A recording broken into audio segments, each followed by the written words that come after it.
మూర్తీభవించిన ధర్మస్వరూపమైన రామచంద్రమూర్తి రాజ్యాన్ని పరిపాలన చెయ్యడం కోసమని తిరిగి అయోధ్యా పట్టణానికి 14 సంవత్సరముల అరణ్యవాసం పూర్తయ్యేంత వరకు రాడు అని నిశ్చయించుకున్నటువంటి భరతుడు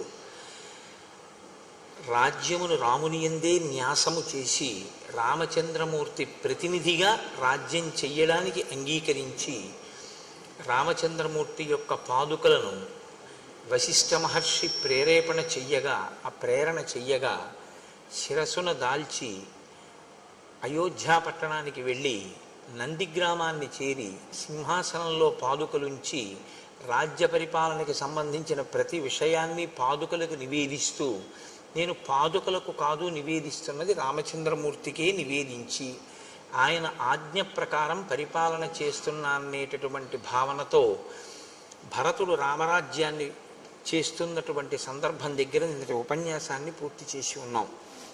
మీరు కొంచెం జాగ్రత్తగా శ్రీరామాయణాన్ని గమనిస్తే రామాయణాన్ని శాసించేటటువంటి వ్యక్తులు వెనక నుంచి శాసించిన వారందరూ కూడా ఋషులే. యథార్థానికి రామచంద్రమూర్తి జననాన్ని శాసనం చేసినటువంటి వారు వశిష్ఠ ఋష్యశృంగాదులు, జన్మించిన తరువాత సీతారాముల యొక్క కళ్యాణాన్ని శాసించిన వారు విశ్వామిత్ర మహర్షి.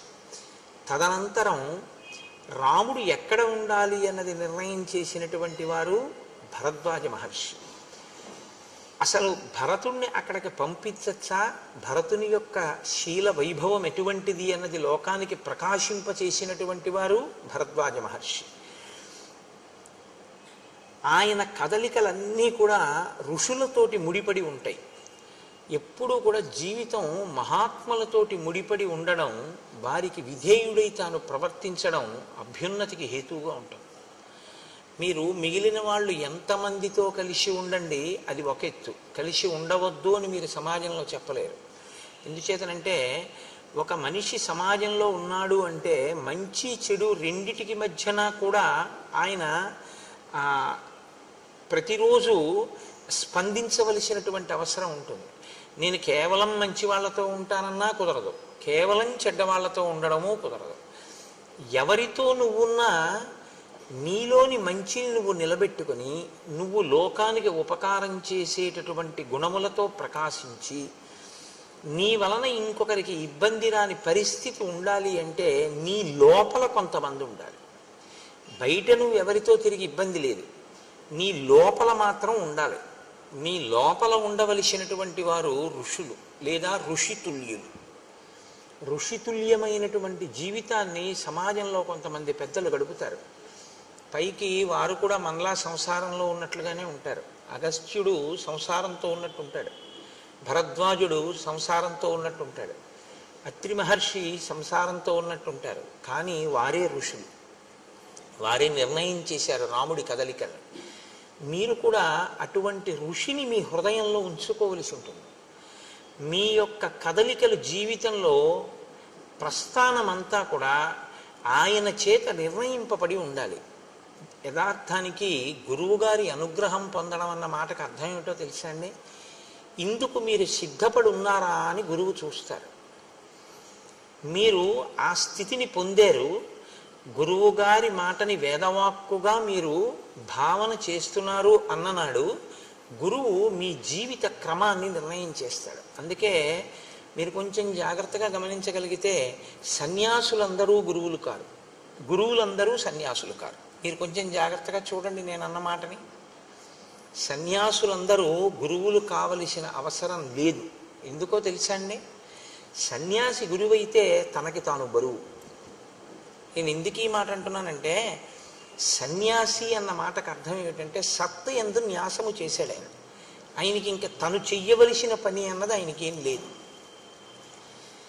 ఏమీ లేని వాడికి మళ్ళీ మీ గురించి యోగక్షేమాలు ఆయన విచారణ చేయడం మొదలెట్టాడు అనుకోండి, ఆయన మీ యోగక్షేమాలు విచారణ చేసి మీ అభ్యున్నతి గురించి ఆయన ప్రయత్నం చేయడం మొదలుపెట్టారు అనుకోండి, ఆయన మీకు ఆశీర్వచనాలు చేయడం, మీ ఇల్లు బాగుండాలని, మీ వ్యాపారాలు బాగుండాలని, మీ పిల్లల చదువులు బాగుండాలని, మీ పిల్లలకి పెళ్ళిళ్ళు అవ్వాలని ఆయన ఆశీర్వచనాలు చేస్తూ కూర్చున్నారు అనుకోండి, అప్పుడు ఆయన సన్యాసం ఏమైంది? కుదరదు. ఆయన లోకం వైపుకి కొంత దృష్టిని మరల్చవలసి వచ్చింది.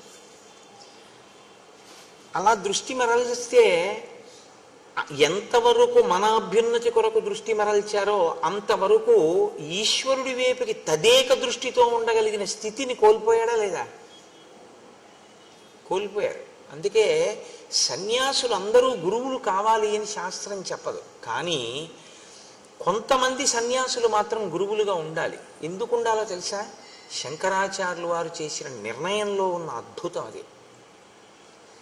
ఎవరుండాలంటే గురువులుగా పీఠాధిపతులు గురువులుగా ఉండాలి. శంకర భగవత్పాదులు కొన్ని పీఠాలు పెట్టారు. ఆ పీఠాధిపతులు సన్యసించి గురువుగా ఉంటారు. ఆ గురువుగా ఉన్నవారు ఏం చేస్తారంటే సనాతన ధర్మమును నిలబెట్టడానికి సమాజాన్ని అటువైపుకి తిప్పే ప్రయత్నం చేస్తారు. మీరు గోశాలలు కట్టండి అంటారు, అక్కడ గోశాలకి నువ్వు విరాళం ఇయ్యి అంటారు. లేకపోతే ఫలానా చోట నువ్వు ఒక యజ్ఞం చెయ్యి అంటారు. చేశారు. మీకు కష్టం వచ్చింది ఎవరికి చెప్తారు? మరి ఆయనకైనా చెప్తారు. ఇప్పుడు మరి మీ అభ్యున్నతికైన పాటుపడాలా వద్దా? ఆశీర్వచనం చేయాలా వద్దా? కాబట్టి సన్యాసి గురువుగా ఉండవలసిన ఆవశ్యకత ఎవరిదంటే ఒక్క పీఠాధిపతులదే. శంకర భగవత్పాదుల వంటి మహానుభావులు పెట్టినటువంటి పీఠాలకి ఆధిపత్యం వహించినటువంటి వారు సన్యాసమును గురుత్వమును రెండింటినీ రక్షించుకోగలిగినటువంటి దీక్షాదక్షులై ఉంటారు. అది మరింత కష్టమైనటువంటి ప్రక్రియ. తప్ప సన్యాసి అంటే గురువు అవ్వాలనేం లేదు, గురువు అంటే సన్యాసి అవ్వాలనేం లేదు. మీరు బాగా గుర్తుపెట్టుకోండి. ఒక గురువుగారు సమాజంలో సంసారంతో ఉన్నాడు అనుకోండి, ఆయన గురువుగారిగా ఉండడానికి అనర్హుడని మీరేం తీర్పు చెప్పకూడదు. ఆయన ఉండడానికి అర్హుడే. ఏం అగస్త్యుడు లేడా లోపాముద్రతో?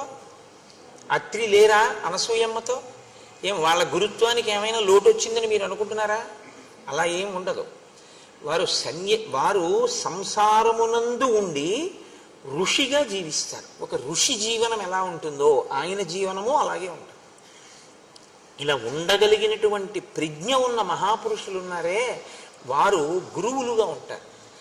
రామచంద్రమూర్తిని మీరు కొంచెం జాగ్రత్తగా గమనిస్తే ఆయన జీవితాన్ని శాసనం చేసిన వాళ్ళందరూ కూడా ఈ ఋషులే. అసలు రామాయణంలో ఎక్కడెక్కడికి వెడితే ఏ ప్రయోజనం నెరవేరుతుందో, ఎవరు ఎందుకు ఎక్కడికి వెళ్ళాలో, రాముడికి ఏవి ఇవ్వాలో, సీతమ్మకి ఏవి ఇవ్వాలో, లక్ష్మణుడికి ఏవి ఇవ్వాలో, అవి ఎప్పుడు పనికొస్తాయో, ఏవి చెప్పాలో అన్ని ఋషులు నిర్ణయం చేసి కూర్చున్నారు. ఎప్పుడు అవసరమో అప్పుడు రాముని యందు ఆ అనుగ్రహాన్ని ప్రకాశింపజేశారు. అవసరమైంది యుద్ధకాండలో ఆదిత్య హృదయాన్ని వెళ్ళి ఉపదేశం చేశారు అగస్త్య మహర్షి. అవసరమైంది అగస్త్య మహర్షి ఆయనకి కావలసినటువంటి ఆయుధాలని ఇప్పించారు. అవసరమైంది భరద్వాజ మహర్షి చిత్రకూటంలో ఉండవలసిన అవసరాన్ని చెప్పారు. ఇలా మీరు కొంచెం జాగ్రత్తగా గమనిస్తే ఋషులతో రామునికి ఉండేటటువంటి అనుబంధం మీకు బాగా ద్యోతకమవుతుంది. నేను అందుకే మీతో తరచూ ప్రస్తావన చేస్తూ ఉంటాను. శ్రీరామాయణాన్ని జరిగిపోయిన కథ అని మీరు చూడకండి. రాముడు ఎవరితో అనుబంధం పెట్టుకుంటూ ఉంటాడు, ఎవరితో మాట్లాడుతుంటాడు. ఎవరు లేకపోతే రాముడు ఉండలేడు, ఎవరు లేకపోయినా రాముడు ఉండగలడు. మిమ్మల్ని చూడమని చెప్తా. మీరు చాలా జాగ్రత్తగా పరిశీలించాలి రామాయణాన్ని. దశరథుడు వెంటపడ్డాడు, నువ్వు లేకపోతే నేను ఉండలేనని. ఉన్నాడా అయోధ్యలో?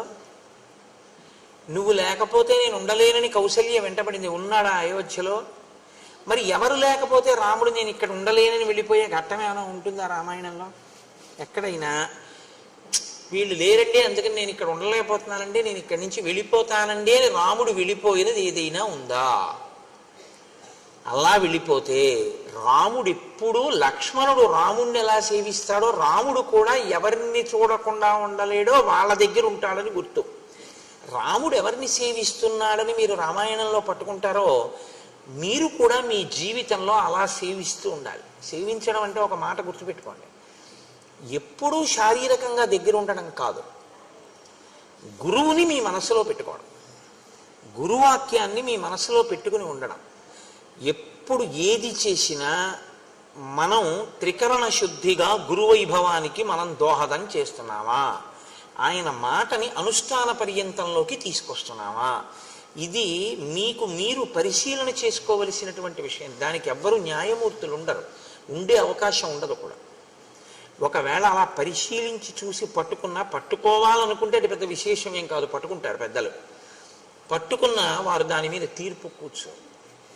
ఎందుకు కూర్చోరో తెలుసా అండి? వాళ్ళ పుణ్యం పోతుంది. ఆయనకి ఎందుకు? నువ్వు అలా ఉన్నావా లేదా నీ వంతు. ఆయన బాధ్యత ఏమిటి? ఒక మాట చెప్పాడు వినలేదు, రెండో మాట చెప్తాడు, రెండో మాట చెప్పాడు వినలేదు, మూడో మాట చెప్తాడు, మూడో మాట చెప్పాడు వినలేదు, నాలుగో మాట చెప్తాడు, నాలుగో మాట చెప్పాడు వినలేదు, ఐదో మాట చెప్తాడు. ఇన్ని మాటలు చెప్తున్నాడని ఆయన దూరంగా పోయాడు అనుకోండి, ఆయన కర్మ. మీరు ఇది బాగా పట్టుకోవాలండి జీవితంలో. రామాయణ కథ 5 నిమిషాల్లో చెప్పేస్తాను, అది పెద్ద విశేషం కాదు. రామాయణాంతర్గతమై మన జీవిత అభ్యున్నతికి పనికొచ్చే విషయాన్ని పట్టుకోవడంలో మాత్రం ఏమరపాటు చెందకండి. మీరు ఈ భూమి మీద కాదు, ఎక్కడో సముద్ర మధ్యంలో ఉన్నా కూడా గురువుగారి మనసులో ఉన్నారనుకోండి, అది నిజమైన శిష్యుడని గుర్తు. ఆయన శిష్యుడు. ఎందుచేత అంటే గురువు గారిని మనసులో పెట్టుకుని ఉన్నాడు.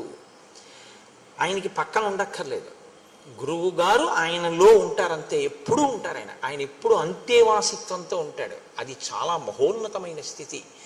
రాముడు ఆ స్థితిని పొందాడు. అలా పొందకుండా తిరగడం గురువుగారితో, జీవితం ఇంకొకలా ఉండకూడదు. అది దోషభూయిష్టం. దానివల్ల ఏమైనా ప్రయోజనం ఉంటుందని మీరు అనుకుంటారు, కానీ నేను మీకు ఒక సత్యం చెప్పవలసి వస్తే మీకు పాపమే సంక్రమిస్తుంది. ఎందుకో తెలుసా అండి? రుణపడిపోతారు మీరు గురువుగారికి. ఆయన చెప్తున్నది ఒకటి, ఆయన ధార్మిక దృష్టి ఒకటి, మీ అనుష్ఠానంలో అది లేదు. అప్పుడు ఏమవుతుందంటే గురువాక్య ధిక్కార దోషం మీకు పడుతుంటుంది. మీరు జాగ్రత్తగా ఆలోచించండి, అవునా కాదా? కాబట్టి గురుభక్తి అన్న మాటకు అర్థం ఏంటంటే గురువు గారు మీకేం చెప్పారో దాన్ని మీరు అనుష్ఠిస్తున్నారా లేదా, దీనికి మీకు మీరు సాక్షిగా కూర్చోవలసి ఉంటుంది.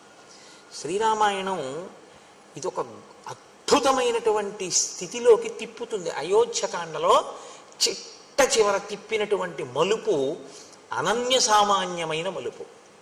ఇప్పటి వరకు తపోనిష్టాగరిష్ఠులైనటువంటి ఋషులను దర్శింపచేస్తారు మహర్షి. ఇవాళ శ్రీరామాయణ కావ్యంలోనే ఒక పెద్ద మెరుపు, అంత పెద్ద ఆకాశంలో ఒక తటిల్లత, అంటే ఒక మెరుపు మెరిస్తే ఆ మెరుపుతో కూడినటువంటి నల్లమబ్బు ఎంత అందంగా ఉంటుందో. నల్లమబ్బు అందంగా ఉంటుందా అని మీరు నన్ను అడిగారు అనుకోండి, నల్లమబ్బు అందంగా ఉంటుంది. దేనివల్ల అందంగా ఉంటుందో తెలుసా అండి? గుణము చేత అందంగా ఉంటుంది. నల్లమబ్బు నల్లమబ్బుగా అందం కాదు. నల్లమబ్బు యొక్క అందం ఏమిటంటే దాని చల్లతనం నీరు పట్టుకొచ్చి మీ మీద వర్షించేటటువంటి దాని లక్షణం, అది దాని అందం. ఇది ఆంతరమైన అందం మబ్బుది. ఆంతరమైన అందమున్న మబ్బు బాహ్యమునందు కూడా శోభిల్లుతుంది. ఎప్పుడు? ఒక సౌదామిని అంటే ఒక మెరుపు తీగ నల్లమబ్బులో ఇలా ఏర్పడింది అనుకోండి, తళుక్కున ఒక్కసారి కనపడింది అనుకోండి, ఇప్పుడు నల్లమబ్బు అందంగా ఉంటుంది. నల్లమబ్బులో ఈ కంటికి కనపడని అందాన్ని అందంగా కనపడేటట్టు చేసింది ఎవరో తెలుసా అండి? మెరుపు తీగ. అందుకే మంత్రపుష్పం చెప్తే ఓ మాట చెప్తారు చివర, నీలతోయద మధ్యస్థ విద్యుల్లేకే భువాస్వర. అదే కారణం.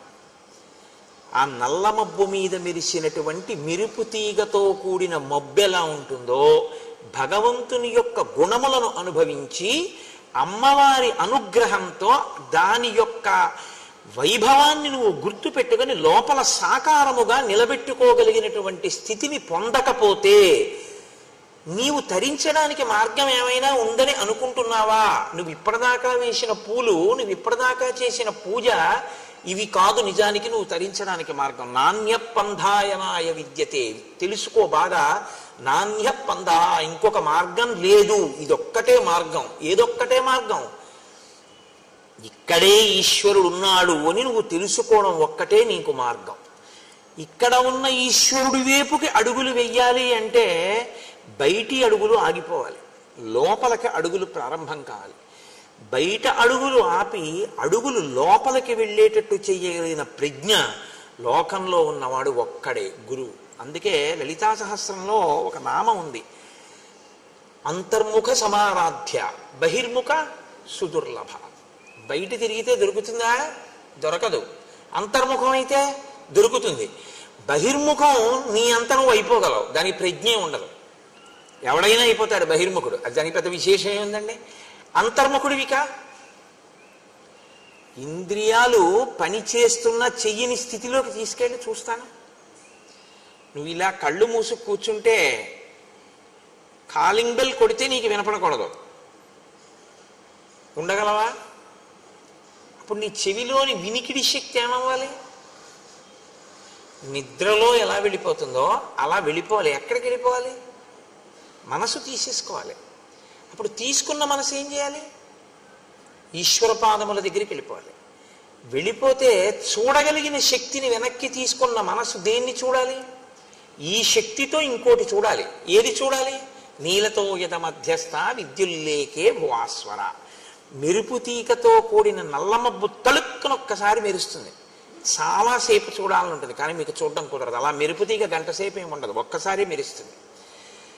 గురువాక్య శ్రవణము చేత మీ యందు కలిగినటువంటి నిరతిశయమైన భక్తి చేత మీ లోపల మెరిసినటువంటి ఈశ్వర స్వరూపాన్ని ధ్యానమునందు తదేకంగా పట్టుకోవడానికి మీకు గురువాక్యం ఉపకరిస్తుంది, అంతర్ముఖం అవడానికి పనికొస్తుంది. యథార్థానికి ఈ వెనక్కి అడుగులు ఎవరు వేశాడో వాడే తరిస్తున్నాడు. ముందుకి అడుగులు ఎవరు వేస్తున్నాడో అంటే బాహ్యంలో ఎంత పెరుగుతున్నా అది పెరుగుదల కాదు. మీరు జ్ఞాపకం పెట్టుకోండి. అది ఏమిటో తెలుసా అండి? యథార్థంగా చెప్పాలంటే, నేను పరమ సత్యాన్ని మాట్లాడాలి అంటే, మీ పుణ్యక్షయము దాని పేరు. మీ పుణ్యము క్షయమైపోతోందని గుర్తు. పుణ్యం చేస్తున్నారు, క్షయం అయిపోతుంది. బాహ్యంలో పెరుగుదల కనపడుతూ ఉంటుంది. అది ఉపకరిస్తుందా అని మీరు నన్ను అడిగారనుకోండి, ఈ శరీరంతో ఉన్నంతకాలం పనికొస్తుంది. వచ్చే జన్మలో కూడా ఓ శరీరం పుచ్చుకుంటే సుఖాన్ని ఇస్తుంది. కానీ అసలు ఈ సుఖము దుఃఖము కాదు, నేను ఈశ్వరుణ్ణే చేరాలన్నారనుకోండి, ఈ బయట అడుగులు కాదు, లోపలికి అడుగులు కావాలి. లోపలికి అడుగులు కావాలి అంటే ప్రయత్నపూర్వకంగా మీరు బయటి అడుగులు ఆపేయవలసి ఉంటుంది. అనవసరంగా ఎవ్వరితోటి సంఘాన్ని ఆప్ చేయాలి.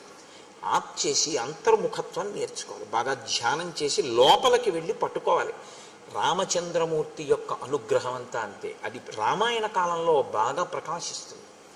శ్రీరామాయణ శ్రవణం చేసేటప్పుడు, శ్రీరామాయణ పఠనం చేసేటప్పుడు రామానుగ్రహంతో మీకు ఆ శక్తి పరిఢవిల్లుతుంది, తొందరగా ధ్యాననిష్ట కుదురుతుంది. అందుకని మీరు ఆ కోణంలో రామాయణాన్ని పరిశీలనం చెయ్యండి. ఆ మెరుపు తీగ ఎలా ఉంటుందో ఇవాళ శ్రీరామాయణంలో అటువంటి మెరుపు తీగ ఒకరు వస్తారు. ఆ మెరుపు తీగ ఎవరో? పురుషులు తపస్సు చేయడం, ఋషులు కావడం, భరద్వాజుని వంటి వారు దేవతల్ని కూడా పిలిచి పని చేయించుకోవడం మనం చూసాం. ఒక స్త్రీ ఎంత స్థితికి ఎదిగిందో, త్రిమూర్తుల్ని తన బిడ్డలుగా ఎలా చేయగలిగిందో ఇవాళ మీరు చూస్తారు. అటువంటి మహోత్కృష్టమైనటువంటి ఘట్టాన్ని అయోధ్యకాండ చివరికి తీసుకొచ్చి అక్కడ చెప్పని రహస్యంతో ఇక్కడ సీతారామ కళ్యాణాన్ని సీతమ్మ నోటితో చేయించి పూర్తి చేస్తారు మహర్షి ఇవాళ. అంటే నేను ఇవాళ ఎందుకు చెప్తున్నానంటే, మీరు కథనంతటినీ ఈ కోణంలో వినవలసి ఉంటుంది తప్పించి కేవలం జరిగిపోయిన కథ అని వినవద్దు. ఇప్పుడు భరతుడు వెళ్ళిపోయాడు, శత్రుఘ్నుడు వెళ్ళిపోయాడు, సైన్యం అంతా వెళ్ళిపోయింది, ఋషులు ఆ వచ్చిన వశిష్ఠాది ఋషులు వెళ్ళిపోయారు, తల్లులు వెళ్ళిపోయారు. రాముడు సీతాలక్ష్మణ సహితుడై ఉండిపోయాడు. పూర్వం ఎలా ఉన్నాడో ఇప్పుడు అలాగే ఉన్నాడు. అంటే అంతకు ముందు సీతారామ లక్ష్మణులు ఉన్నారు, ఇప్పుడు సీతారామ లక్ష్మణులు ఉన్నారు. సీతారామ లక్ష్మణులు చిత్రకూటానికి వచ్చినప్పుడు సంతోషంగా ఉన్నారు, రాజ్యం పోయిందని బాధలేదు. మధ్యలో వీళ్ళందరూ వచ్చి కనపడ్డారు, వెళ్ళిపోయారు, రాముడు సంతోషంగానే ఉన్నాడు. వాళ్ళు వచ్చి వెళ్ళారని రాముడికి ఏం బాధ లేదు, రాజ్యమే వద్దన్నాడు. ఆ బాధ ఉంటే ఎప్పుడో వెళ్ళిపోయి ఉండేవాడు. కానీ ఒక గమ్మత్తు జరిగింది అన్నారు మహర్షి. ఏం జరిగింది అంటే, ఆ చిత్రకూట పర్వతం మీద ఉండేటటువంటి ఋషులు రాముణ్ణి చూసినప్పుడల్లా నోటితో మాట్లాడుకోవడం మానేసి 15 మంది 20 మంది అలా గుంపులు గుంపుల కింద చేరి ఇలా కళ్ళతోటే చూపించేవారట. ఇలా చూపించి అని ఏదో మాట్లాడుకునేవారు. ఎంత గమ్మత్తుగా మాట్లాడతారంటే మహర్షి, వాళ్ళు నోటితో మాట్లాడుకోలేదు, కనుసైగలే చేశారు. మాట మాట్లాడితే ఒక సావకాశం ఉంటుందండి. ఏమిటవుతుందంటే, మీరు అసలు ఏమనుకుంటున్నారో నాకు అర్థమైపోతుంది. మీరు నాకు అర్థం కాకుండా, అర్థం ఎప్పుడవుతుందంటే రెండు కోణాల్లోనూ అనుమానం వస్తుంది. ఎప్పుడు నేను ఇలా వచ్చి ఇక్కడ నించున్నాను అనుకోండి గురు ప్రార్థనకి, మీ అందరూ అన్నారనుకోండి, అదేంటి అందరూ అలా అంటున్నారేంటి, ఏమైంది, ఎందుకు అలా నన్ను చూపించి అలా భ్రుకుటి ముడేస్తున్నారు అందరూ, నేనేమైనా దోషం చేశానా, లేకపోతే ఎవరికన్నా ఈయనే కోటేశ్వరరావు గారు అని ఏమైనా చెప్తున్నారా, అనుమానం వస్తుందా రాదా? అనుమానం వచ్చినప్పుడు మీరు ఒకటి గుర్తుపెట్టుకోండి, నా అంత నేను నిర్ణయం తీసుకోవడం ఒక లక్షణం, నేను అడగడం ఒక లక్షణం. నేను 2-3 పర్యాయాలు చూసి వీళ్ళు నన్ను ఏదో వెటకారం ఆడుతున్నారు, నన్ను చిన్నతనం చేసి వీడే తగుదనమ్మా అని వచ్చి ఇక్కడ రామాయణం చెప్తున్నాడు, ఏదో పెద్ద తెలుసుని అనుకుంటున్నాడు అని నా వంకి ఇలా చూపిస్తున్నారు అని నేను అనుకున్నాను అనుకోండి, నాకు మీ పట్ల భిన్నాభిప్రాయం ఏర్పడుతుంది. దానికి వ్యతిరేకంగా ఈయనే రామాయణం చెప్తున్నాడు, ఎంత బాగా చెప్తున్నాడు అనుకుంటున్నారు వాళ్ళు అని నేను అనుకున్నాను అనుకోండి, అహంకారం వస్తుంది కదా. రెండూ ప్రమాదమే.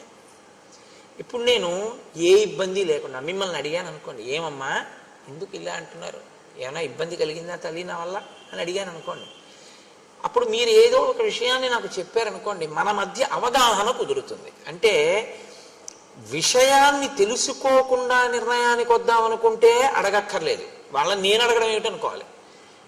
అలా కాదు, వాళ్ళకి తెలియకపోవచ్చు, మనం కనుక్కుందాం అన్న ఔదార్యం ఉంటే కనుక్కోవాలి. ఇప్పుడు ఇందులో నేను అందుకే మీతో మనవి చేసింది, రామాయణం పైకి కనపడినట్టు ఉండదు, రాముని యొక్క శీలాన్ని చూపిస్తూ ఉంటుంది. నువ్వు కూడా ఇలా ఉండాలి జీవితంలో, ఎందుకంటే ఏదో ఒకనాడు మిమ్మల్ని చూపించి అనేది కనపడుతుంది, మీరు కంగారు పడిపోకూడదు, మీకు అయోధ్యకాండ జ్ఞాపకానికి రావాలి. కాబట్టి చూడండి, నైనైర్భృకుటీభిశ్చ రామం నిర్దిశ్య శంకితాః అన్యోన్యముపజల్పంతః శనీశ్చక్రు మిథ కథాః.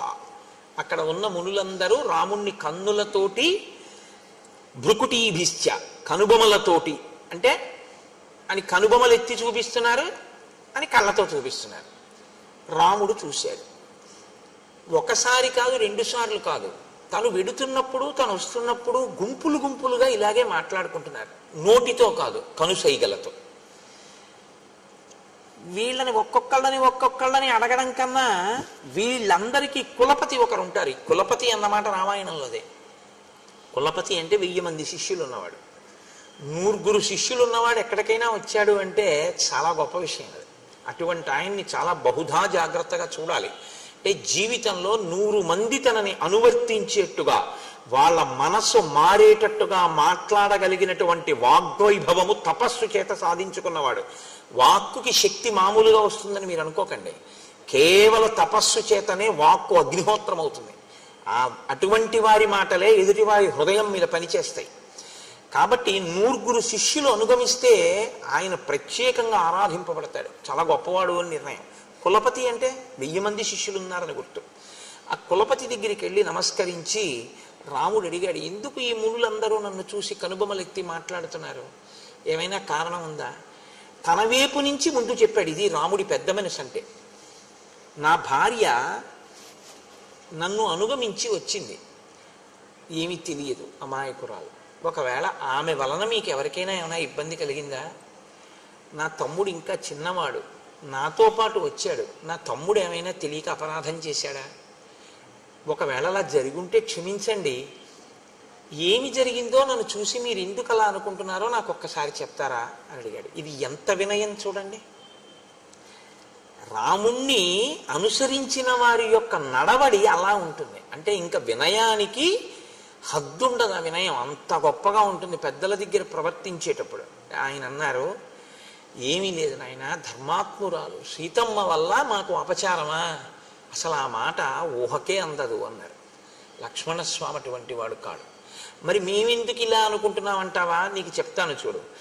రావణావరజ కశ్చిత్ ఖరో నామీహ రాక్షస ఉత్పాట్య తాపసాన్ సర్వాన్ జనస్థాన నికేతనాన్. రావణాసురుని యొక్క సోదరుని వరస కలిగినటువంటి ఖరుడనేటటువంటి రాక్షసుడు ఉన్నాడు. ఆయన ఇక్కడికి దగ్గరలోనే ఉన్నాడు. ఆయన తాపసులను వేధించడమే లక్షణంగా కలిగినటువంటి వాడు. దృష్టశ్చ జితకాశీచ నృశంస పురుషాదక అవలిప్తశ్చ పాపశ్చ త్వాంచ తాత నమృష్యతే. ఆయన దృష్టశ్చ, పొగరుబోతువాడు, చాలా విశేషమైన పొగరు. కాబట్టి యువతల వాళ్ళని లక్ష్య పెడదామని ఉండదు. పొగరు అనేటటువంటిది ఎలా ఉంటుందంటే దానికి ఒక ప్రయోజనం ఉండదు. మీరు గుర్తుపెట్టుకోండి, పొగరు అనేటటువంటిది ఏమిటో తెలుసా అండి? ప్రతి చిన్న విషయంలో తను గొప్పవాణ్ణి అనుకుని సంతోషపడిపోతుంటాడు. దానికి పొగరని పేరు. పొగరంటే నేను ఇంకా బాగా మీకు అర్థమయ్యేట్టు చెప్పాలంటే, కారు ఇలా తిరగాలి సందులోకి, అతను సైకిల్ అడ్డంగా పెట్టుకుని నించున్నాడు, కారు తిరుగుతోంది. ఏం చేయాలి? అతను సైకిల్ పక్కకి తీసేయాలి. నేను తీయడం ఏంటి? నేను ఎందుకు తీయాలి? ఎందుకు తీయాలి ఏంటి? తీయాలి, కారు తిరుగుతోంది కాబట్టి నువ్వు తీయాలి, లేకపోతే రెండు గుద్దుకుంటాయి కాబట్టి. కారు పెద్దది, సైకిల్ చిన్నది, కారు తిరగాలంటే సైకిల్ తీయాలి. ఇలా నువ్వు అనుకుంటే తీసేయచ్చు. నే తీయడం ఏమిటి? దానికి ఏమన్నా అర్థం ఉందా? ఆ కారు ఎవరో, ఆ కారులో ఉన్నవాడు ఎవరో నీకేం తెలియదు, నువ్వెవరో ఆయనకి తెలియదు. వెళ్ళవలసింది కారు, తీయవలసింది సైకిల్. కారుని తీసేయడం కుదరదు, ఎందుకంటే అది పెద్దది, తిరుగుతోంది, తిరగాలి, దాని ధర్మం. నువ్వు నించున్నావు, పక్కకి పెడితే వెళ్ళడు. ఒకవేళ మీరు ఏమయ్యా అలా నించోపోతే కొంచెం పక్కకి తీయచ్చు కదా అన్నారు అనుకోండి, నువ్వు వెళ్ళొచ్చుగా అలా అంటాడు. దానికి పొగరని పేరు. అంటే మీరు ఇక మాట్లాడకూడదు, పోన్లేండి క్షమించండి అనాలంతే. దాన్ని మీరు వాదించకూడదు అలాంటి వాళ్ళతో. ఎందుకో తెలుసా అండి, ఎప్పుడూ మానసికంగా తను గొప్పవాణ్ణి అనుకోవాలనేటటువంటి ప్రయత్నంతో ఉంటాడు. అది తనంత తాను మార్చుకోవాలి. రామాయణం నేర్పుతుంది మనకు. వాడు రాక్షసుడు, వాడికి బాధ పెట్టడమే. కాబట్టి ఇప్పుడు మీరు కారులోంచి దిగి కానీ అద్దం దింపి కానీ మీరు ఏమయ్యా పక్కకు పెట్టచ్చుగా సైకిలు అని మీరు అన్నారనుకోండి, వాడు ఏమంటాడంటే, ఏ అలా వెళ్ళలేవా, నువ్వంటున్నావేంటి అంటాడు. మాట పెరిగి దాని గురించి నేను ఎందుకు చెప్పడం. కాబట్టి అది పొగరు, అది ఉండకూడదు జీవితంలో. అది చాలా దోషభూయిష్టం అండి అది. దానికి అసలు అర్థం ఏమి ఉండదు. ఇంకా పరిచయం లేకుండా కూడా ఎంత పొగరుగా ఉంటారో నేను చెప్పలేను. చాలామందిని చూస్తుంటాం.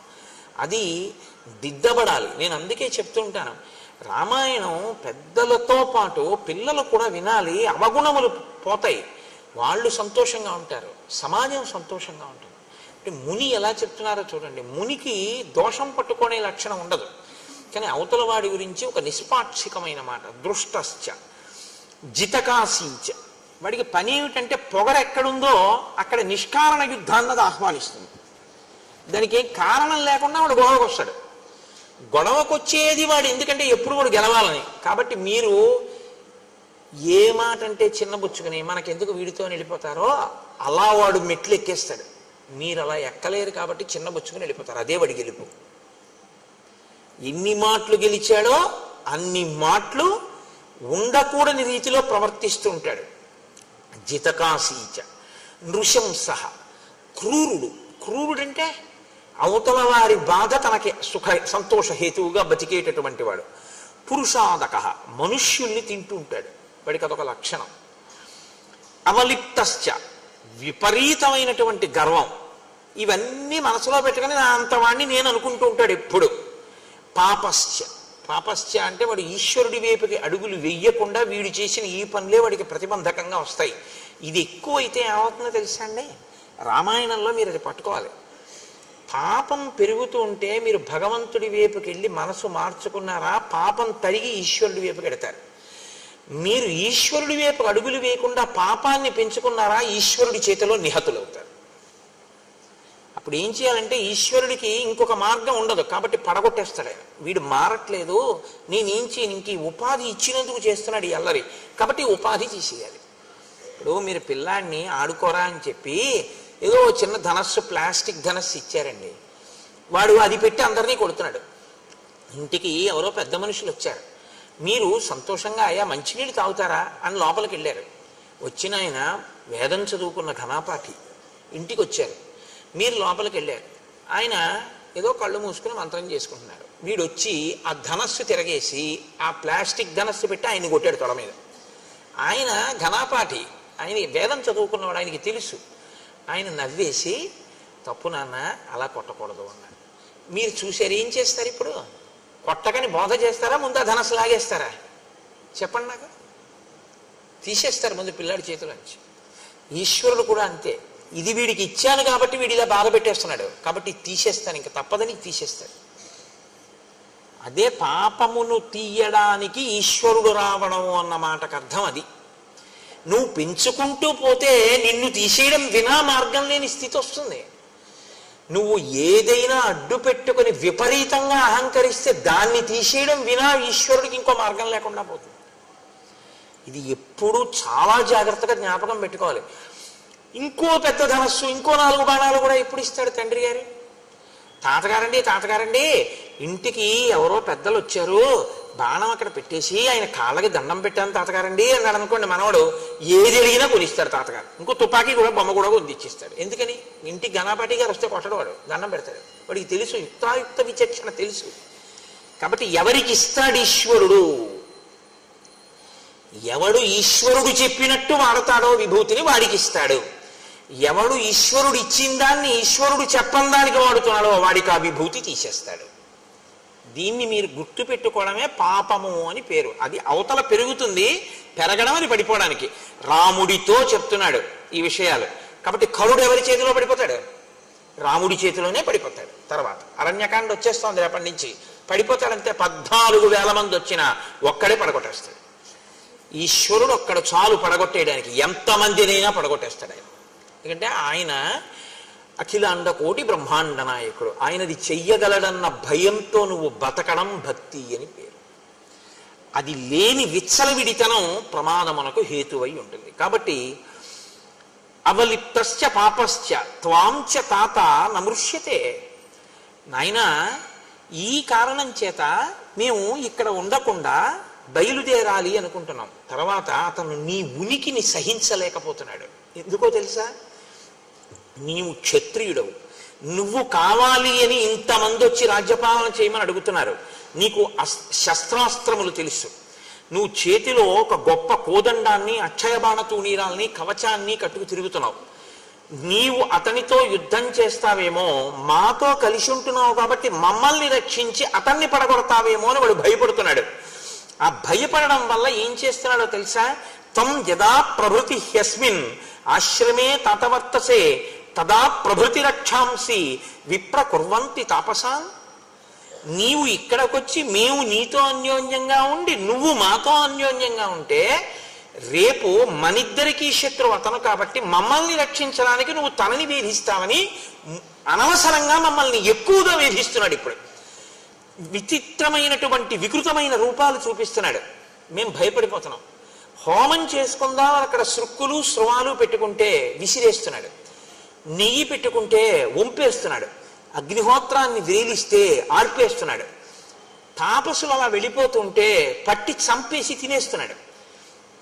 పూర్వం వీళ్ళు మన్నేం చేస్తారని ఊరుకునేవాడు. ఇప్పుడు మా యందు క్రోధం అతిశయించింది. దీనికి కారణం నువ్వు ఇక్కడికి రావడమే. అందున ఇప్పుడు నీ వాళ్ళందరూ వచ్చారు కాబట్టి ఇప్పుడు ఉంటాడా? అసలు ఊరుకోడు. మమ్మల్ని అందరినీ ఇలా వరుసగా చంపేస్తున్నాడు. అందుకే నువ్వు ఇక్కడుండు, మేము ఇంకో చోటుకి వెళ్ళిపోతాం. నువ్వు వెళ్ళు, నువ్వు వచ్చాక మాకు ఇబ్బందులు వస్తున్నాయని మేము అనం. ఎందుకో తెలుసా? ఇది మర్యాద అన్నమాట. మనమైతే కోర్టులో కేసులన్నీ ఏమిటంటే ఇది నాది, ముందు నేను వచ్చాననే గొడవలు. మునుల గొప్పతనం ఏంటంటే నువ్వు వచ్చావు ఉండు, మేము వెళ్ళిపోతాం ఇక్కడి నుంచి. ఇతరుల ప్రశాంతత కోరుకుంటారు తప్ప తమ అధికారాన్ని వాళ్ళు కోరుకోరు. వాళ్ళని మునులు అంటారు. మౌనంగా ఉండి ఎప్పుడూ ఈశ్వర విషయాన్ని మననం చేస్తారు కాబట్టి వాళ్ళకి ముని అని పేరు. కాబట్టి మేము వెళ్ళిపోతాం నాయన ఇక్కడి నుంచి అని అన్నారు. ఆయన ఇంటికి వాళ్ళందరూ వేరే చోట కందమూలాలు దొరుకుతాయి అక్కడికి మేము వెళ్ళిపోతాము అని చెప్పి వెళ్ళిపోయారు. కానీ రాముడుట వాళ్ళు వెళ్ళిపోతే ఉండలేకపోయాట. ఇది మీరు పట్టుకోవాలి. మిగిలినవి ఏవి పోయినా ఉంటాడు, ఋషులు లేకపోతే ఉండలేకపోయాట. ఎందుకు అంటేట తనన్నా వాళ్ళ ఆశ్రమానికి వెళ్ళి కూర్చునేవాట, వాళ్ళన్నా రాముడి దగ్గరికి వచ్చేవాట. ఎందుకండి? ఏముంటుంది వాళ్ళకి? వాళ్ళ దగ్గరికి వెళ్ళి మంచి విషయాలు అడిగి తెలుసుకునేవాడు. లేదా వాళ్ళందరినీ పిలిచి కూర్చోపెట్టి కందమూలాలు పెట్టి వాళ్ళందరినీ 4 మంత్రాలు చదవమని 4 మంచి మాటలు వాళ్ళ దగ్గర వినేవాడు. అటువంటి వాళ్ళు దగ్గరుండి వాళ్ళ మంచి మాటలు వినకపోతే నేను ఒక్కడిని ఏదో 14 ఏళ్ళు పూర్తి చేసేయడానికి అడవిలో ఉన్నానంటే అడవిలో ఉన్నానడానికే. అటువంటి మహాత్ముల సంగము చేత నా బుద్ధిని నేను బాగా పదును పెట్టుకోవాలి. అందుకని వాళ్ళు లేకుండా నేనుంటే ప్రయోజనమే ఉంటుంది. ఎవరుండకూడదో వాడు ఉన్నాడు, వాడికి నాకు యుద్ధం తప్ప ఇక్కడ ఉండడం వల్ల ప్రయోజనం ఏమిటి? కాబట్టి నేను కూడా వేరొక చోటుకి వెళ్ళిపోతాను. ఈ నిర్ణయం తీసుకున్నట్ట. కాబట్టి బాగా జ్ఞాపకం పెట్టుకోండి, జీవితంలో మీకు అనుబంధం అన్నది ఎప్పుడూ ఎవరితో ఉండాలి? మానసికంగా ఇలా సిద్ధపడి ఉండాలి. ఎప్పుడు ఋషులతోడి సంగముతో ఉండాలి మనిషి. ఋషులతోటి సంగం అంటే ఎవడు వేదాన్ని నమ్మాడో, శాస్త్రాన్ని నమ్మాడో, ఎవడు నిజంగా ఈశ్వరుణ్ణి చేరుకునేటటువంటి ప్రయత్నంలో జీవనాన్ని చేస్తున్నాడో అటువంటి వాడితోటి సంగము నీ జీవితాన్ని కూడా ఉద్ధరిస్తుంది తప్ప ఆయన్ని వదిలేసి మిగిలినవన్నీ మీరు పక్కనెట్టుకున్నా ఉపయోగం ఉండదు. మిగిలినవన్నీ వదిలేసి ఆయన్ని పట్టుకుంటే మీరు వద్దన్నా కూడా మీకు మళ్ళీ వచ్చేస్తాయి. ఎందుకంటే మార్గం అది గొప్పది కాబట్టి అది తీసుకొస్తుంది. ఇవన్నీ పట్టుకుంటే అది దూరం చేసుకుంటే ఉంటాయని నమ్మకం ఏం లేదు. నువ్వు పట్టుకున్నా ఉంటాయని నమ్మకం లేదు. దశరథుడు పట్టాభిషేకం చేస్తానంటే అయింది అంటే అవదు. కాబట్టి రామాయణం చిట్ట చివరిలో తీర్పు చెప్తోంది రాముడి కదలికలో. మీతో అన్నాను కదా, ఆయనం అంటే కదలిక, రామాయణం అంటే రాముడి కదలిక. రాముడి కదలికలు ఎలా ఉంటాయో మీరు పరిశీలనం చేయడం రామాయణం చదువుకోవడం తప్ప. రామాయణం చదువుకోవడం అంటే ఇటుపక్క శ్లోకాలు ఇటుపక్క తాత్పర్యాలు చదివేసుకోవడం కాదు. ధ్యాననిష్టతో రామాయణాన్ని పరిశీలనం చేయడం, బాగా గమనించడం, ఏ శ్లోకంలో ఏ మాట ఎలా ఉంది, ఆ మాట మన జీవితంలో మనం ఎలా అన్వయం చేసుకుని దిద్దుకోవలసి ఉంటుంది అన్నది మీరు పట్టుకుంటే రామాయణం మిమ్మల్ని చెక్కుతుంది. పట్టుకోకుండా రామాయణాన్ని రామాయణంగా ఓసారి ఇటు శ్లోకాలు ఇటు ఇది చదవడం అనేటటువంటిది ఎలా ఉంటుందో తెలుసా అండి? ఏదో నోటికి అలవాటు పడిపోయి ఏదో తిప్పేస్తుంటే ఎలా ఉంటుందో అలా ఉంటుంది. దానికి ఏమీ అర్థం ఏమి ఉండదు, ప్రయోజనం ఉండదా అంటే ఉంటుంది, కానీ నీ మనస్సు మీద ప్రభావం చూపిస్తుందా అంటే నేను ఆ హామీ ఇవ్వడం చాలా కష్టం, అలా చెప్పడం కుదరదు. అలా చదవగా ఏమైనా మరి అలా చూసే అదృష్టం ఏమైనా రామచంద్రమూర్తి కల్పిస్తారేమో అని నేను అనవలసి ఉంటుంది అంతే. కాబట్టి ఇప్పుడు రాముడు సీతాలక్ష్మణ సహితుడై, ఇక్కడ ఋషులు లేరు కాబట్టి ఇక్కడ మనం ఎందుకు అనవసరం ఉండడం, కాబట్టి మనం వేరొక చోటుకి వెళ్ళిపోతాం. ఆ ఋషులు అన్నారు నువ్వు కూడా మాతో వస్తే వచ్చేసే అన్నారు. కానీ ఇప్పుడు ఆ ఋషులతో రాముడిడితే అదే ఇబ్బంది వస్తుంది మళ్ళీ. రాముడు అన్నాడు మీకు ఎందుకు, నేను మిమ్మల్ని రక్షిస్తానన్నాడు. వాళ్ళు అన్నారు ఎందుకులే ఇబ్బంది అన్నాడు. రక్షించడం అంటే ఏమిటండి? వాళ్ళతో యుద్ధం. వాళ్ళతో యుద్ధం చేసిన తరువాత జయాపజయములు విధి నిర్ణీతములు. అంత గొప్ప రామరాయలు తుంగభద్రా నదీ తీరంలో వెళ్ళినటువంటి ఎడ్ల బళ్ళగా ఓడిపోయాడు. ఏం చెప్తాం? ఎంత సైన్యం రామరాయల వారిది విజయనగరంలో. అంత సైన్యం ఉన్న రామరాయలు ఇటు పక్కనుంటే నదికి, రాత్రికి రాత్రి అటు పక్క చాలా తక్కువ సైన్యం ఉన్నటువంటి సుల్తాన్లు, రామరాయల సైన్యం వెళ్ళిపోయింది. తెలతెలవారుతుండగా వాళ్ళు ఇక్కడే దాటి వచ్చి ఫిరంగుల్లో నీళ్లు పోసి రామరాయల భద్రగజం మీద పడి భద్రగజానికి నల్లమందు కలిపి పెట్టేశారు. అది రామరాయలనే కిందకి లాగేసింది. విజయనగర పతనం అయిపోయింది అంతే. 6 నెలలు దోచుకున్నారు విజయనగరాన్ని. 6 నెలలు పట్టింది దోచుకోవడానికి. అంటే అంత ఐశ్వర్యవంతమైన రాజ్యం. ఇప్పటికీ హంపి విజయనగరానికి వెళ్ళి బద్దలైపోయినటువంటి విగ్రహాల వంక చూస్తే ఒక్కొక్క విగ్రహం చెక్కడానికి గణపతి దేవాలయం ఉంటుంది, నరసింహమూర్తి దేవాలయం, కనుల నీరు చెమరుస్తుంది. ఎంత గొప్ప నిర్మాణం రాయి ఇవన్నీ అని. అంతంత అద్భుతమైనటువంటి నిర్మాణాలు. ఎవరికి తెలుసు యుద్ధంలో జయాపజయములు ఎటుంటాయో? జయాపజయములు విధి నిర్ణీతములు. కాబట్టి మనం ఇప్పుడు సరే అయితే నువ్వు యుద్ధం చేయవాళ్ళు చచ్చిపోతారు, మనం కలిసి ఉందామని మనకెందుకు? మనం సర్వభూత హితేరత, అన్ని భూతముల యొక్క ప్రేమ కోరుకున్నావు. నువ్వు మాతో వస్తావా? మా ప్రారంభం ఎలా ఉంటే అలా జరుగుతుంది. నువ్వు రావా? మేము బయలుదేరిపోతాం. నువ్వు ఇక్కడ ఉండడమా ఉండకపోవడమా నీ ఇష్టం. రాముడో ఉండలేడు, వాళ్ళు చెప్పినా వినలేదు. కానీ తనకి ఇప్పుడు మార్గం ఏమిటి? ఋషులున్న ఇంకొక ప్రదేశానికి వెళ్ళిపోవడం. కాబట్టి ఇప్పుడు ఆయన కూడా విడిచిపెట్టేశాడు పర్ణశాలని. ఆయన విడిచిపెట్టేశాడంటే మీరు ఒకటి గుర్తుపెట్టుకోండి, సీతమ్మ ఏమనాలండి? వాళ్ళు వెళ్ళిపోతే వెళ్ళిపోయారు, మనకెందుకంటే హాయిగా ఏదో చక్కగా మంచి తేనె దొరుకుతోంది, పళ్ళు దొరుకుతున్నాయి, సుఖంగా ఉంది, ఏదో అయిపోతుంది, పక్కనే భరద్వాజాశ్రమం ఉంది కొద్ది క్రూసుల దూరంలో, ఏదో అయిపోయింది అంతేగాని ఎందుకంటే ఇప్పుడు మళ్ళీ ఇక్కడి నుంచి ఇల్లు మారడం ఏం వద్దు అనాలి. ఆవిడ అలా అనలేదు. రాముణ్ణి అనుగమించింది. అనుగమించడం గొప్ప భర్తని. ఏ సేవకొచ్చాడో ఆ సేవకు అలాగే ఉంటాడు లక్ష్మణమూర్తి. రాముడు చెప్తాడు, వాళ్ళు వింటారు.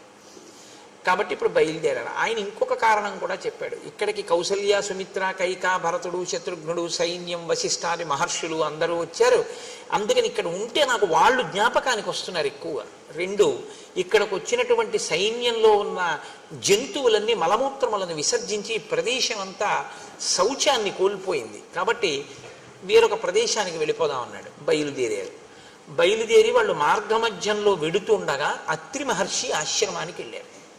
మీరు బాగా గుర్తుపెట్టుకోండి, ప్రయత్నపూర్వకంగా మీరు మహానుభావులు ఉన్న ప్రదేశాన్ని తొక్కడం మీ అభ్యున్నతికి హేతు అవుతుంది, తెలిసి కానీ తెలియక కానీ. వేరే ఈశ్వరుడు ఎక్కడో ఉండడండి. గుళ్ళో ఈశ్వరుడు ఉంటాడు అన్న మాట యథార్థమే, కానీ అసలు నిజంగా ఈశ్వరుడు ఎక్కడ ఉంటాడో తెలుసా? మీరు బాగా గుర్తుపెట్టుకోండి. ఇక్కడ నిరంతరము ప్రతి ఊపిరిలో ఆయన్ని ఆరాధిస్తున్నటువంటి వ్యక్తి ఎక్కడ కూర్చుంటాడో, ఎక్కడ నించుంటాడో, ఎక్కడ తిరుగుతాడో ఆయన వెంటనే తిరుగుతూ ఉంటాడు ఈశ్వరుడు ఎప్పుడు. రాముడు ఎక్కడ ఉంటాడని చెప్తారో తెలుసా అండి శాస్త్రంలో?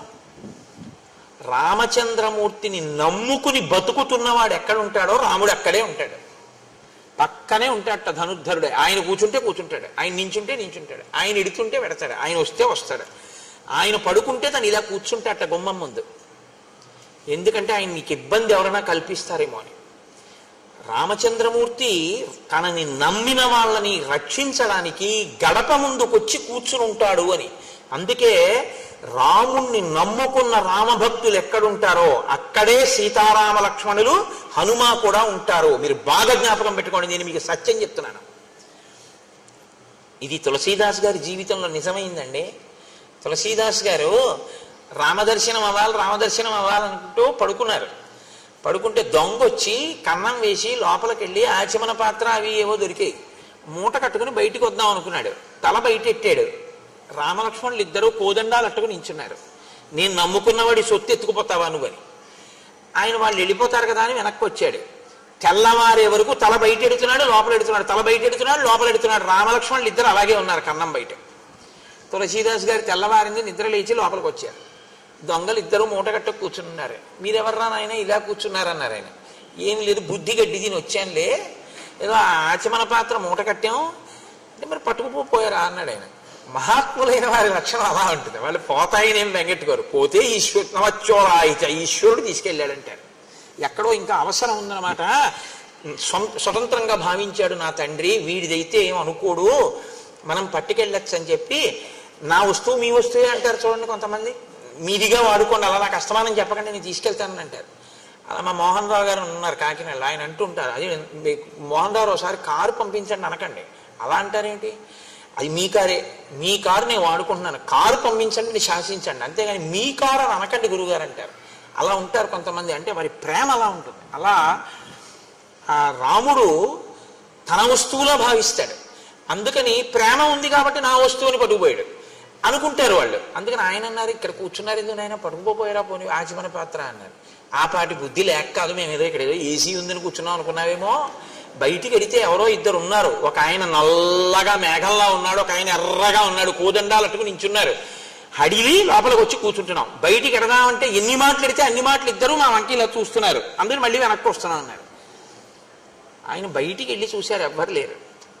అప్పుడు ఆయన ఏడిచారు తులసీదాస్ గారు. ఒక వెండి ఆచమన పాత్ర ఉన్నందుకు పోతుందేమో అని నిద్రపోకుండా, స్వామి నా పర్ణశాల ముందు కాపలా ఉన్నావా, మీరు ఎంత ధన్యులు రా, ఇన్ని మాటలు దర్శనం పొందారు, నాకు అవలేదని ఏడిచారు. నేను అందుకే మీకు మనవి చేశాను, ఎవడు రాముణ్ణి నమ్మాడో వాడు ఉన్న చోట రాముడు ఉంటాడు తప్ప ఇంకొక చోట రాముడు ఉంటాడని మీరు అనుకోకండి. రామ భక్తులు ఎక్కడున్నారో అక్కడే సీతారాములు ఉంటారు. ఆయన రావడం కన్నా ముందు వాళ్ళు వస్తారు, మీరు గుర్తు పెట్టుకోండి. ఆయన వెళ్ళిన తరువాత బిక్కమొహాలు వేసుకుని వెళ్ళిపోయాడు, ఇక్కడ తిరిగేవాడు అని ఆయన వెంట వెళ్ళిపోతారట వాళ్ళు. అంత ప్రేమగా ఉంటారు వాళ్ళు. మీకు ఇది ప్రత్యేకించి రామావతారంలో మెండుగా కనపడుతుందండి. త్యాగరాజస్వామి వారి విషయంలో కనపడే, రామదాస్ గారి విషయంలో కనపడలేదండి. భద్రాచలంలో గంజిగుంటలో పడిపోయినటువంటి పిల్లవాడి శవాన్ని ఉడికిపోయిన దాన్ని తీసుకెళ్లి రాముడి దగ్గర పెట్టి, నువ్వు ఇచ్చిన కొడుకు ఇవ్వాలనుకుంటే ఇయ్యి, లేకపోతే నీలో కలిపేసుకో. అంతరాలయంలో పెట్టి తలుపులేసి రామనామ భజన చేశాడు ఆయన. రఘురాముడు పిల్లవాడు పరిగెత్తుకుంటూ వచ్చి తండ్రి ఒళ్ళో పడుకున్నాడు. ఇవి ఇంతకన్నా ఏం నిజం కావాలి మీకు? ఈ మధ్యవారే కదా రామదాస్ గారు. ఆయన వాడినటువంటి మంగళసూత్రంలో 3వ శతమానం కూడా మనం కళ్యాణంలో చూస్తున్నాంగా. ఉన్నాడు రాముడు, మీరు నన్ను నమ్మండి, రాముడు ఉన్నాడు, ఇప్పటికీ రాముడు తిరుగుతూనే ఉన్నాడు. మీరు నమ్మి ఉన్న చోట మీ వెంట రాముడు ఉన్నాడు. రాముడు లేకపోవడం లేదు. మీరు పడుకుంటే ఆయన మీ పడుకున్న చోట ఉన్న కుర్చీలో ఆయన కూర్చుని ఉంటాడు. మీరు తింటుంటే అప్పుడు ఆయన కూడా పక్కన ఒక విస్తరి వేసుకుని ఓ అరిటాకు పెట్టుకుని మీరు ఇంత అన్నం మహానైవేద్యం పెడితే అదే సమస్త షడ్రసోపేత భోజనంగా భావించి తిని సంతోషిస్తాడు. ఎక్కడ రాముణ్ణి నమ్మినవాడున్నాడో అక్కడే సీతారాములు కూడా ఉంటారు. అందుకే శాస్త్రంలో మాట ఉంది, రాముణ్ణి తెచ్చుకోవడానికి తేలిక మార్గం రామభక్తుణ్ణి తెచ్చుకోవడమే. తెలుసా అండి? రామభక్తుడు వస్తే సీతారాములు వస్తారు. కాబట్టి ఇప్పుడు రాముడు బయలుదేరి అత్రి ఆశ్రమానికి వెళ్ళారు. ఆయన అన్నారు, సూత్రే రాశ్రమమాసాద్య తం వవందే మహాయశాః తం చాపి భగవాన్ అత్రి పుత్రవత్ ప్రత్యపద్యత. భగవాన్ అత్రి, ఆయన బ్రహ్మమానస పుత్రుడు. అత్రి మహర్షి అంటే సామాన్యమైనటువంటి వారు కాదు, మహానుభావుడు అత్రి.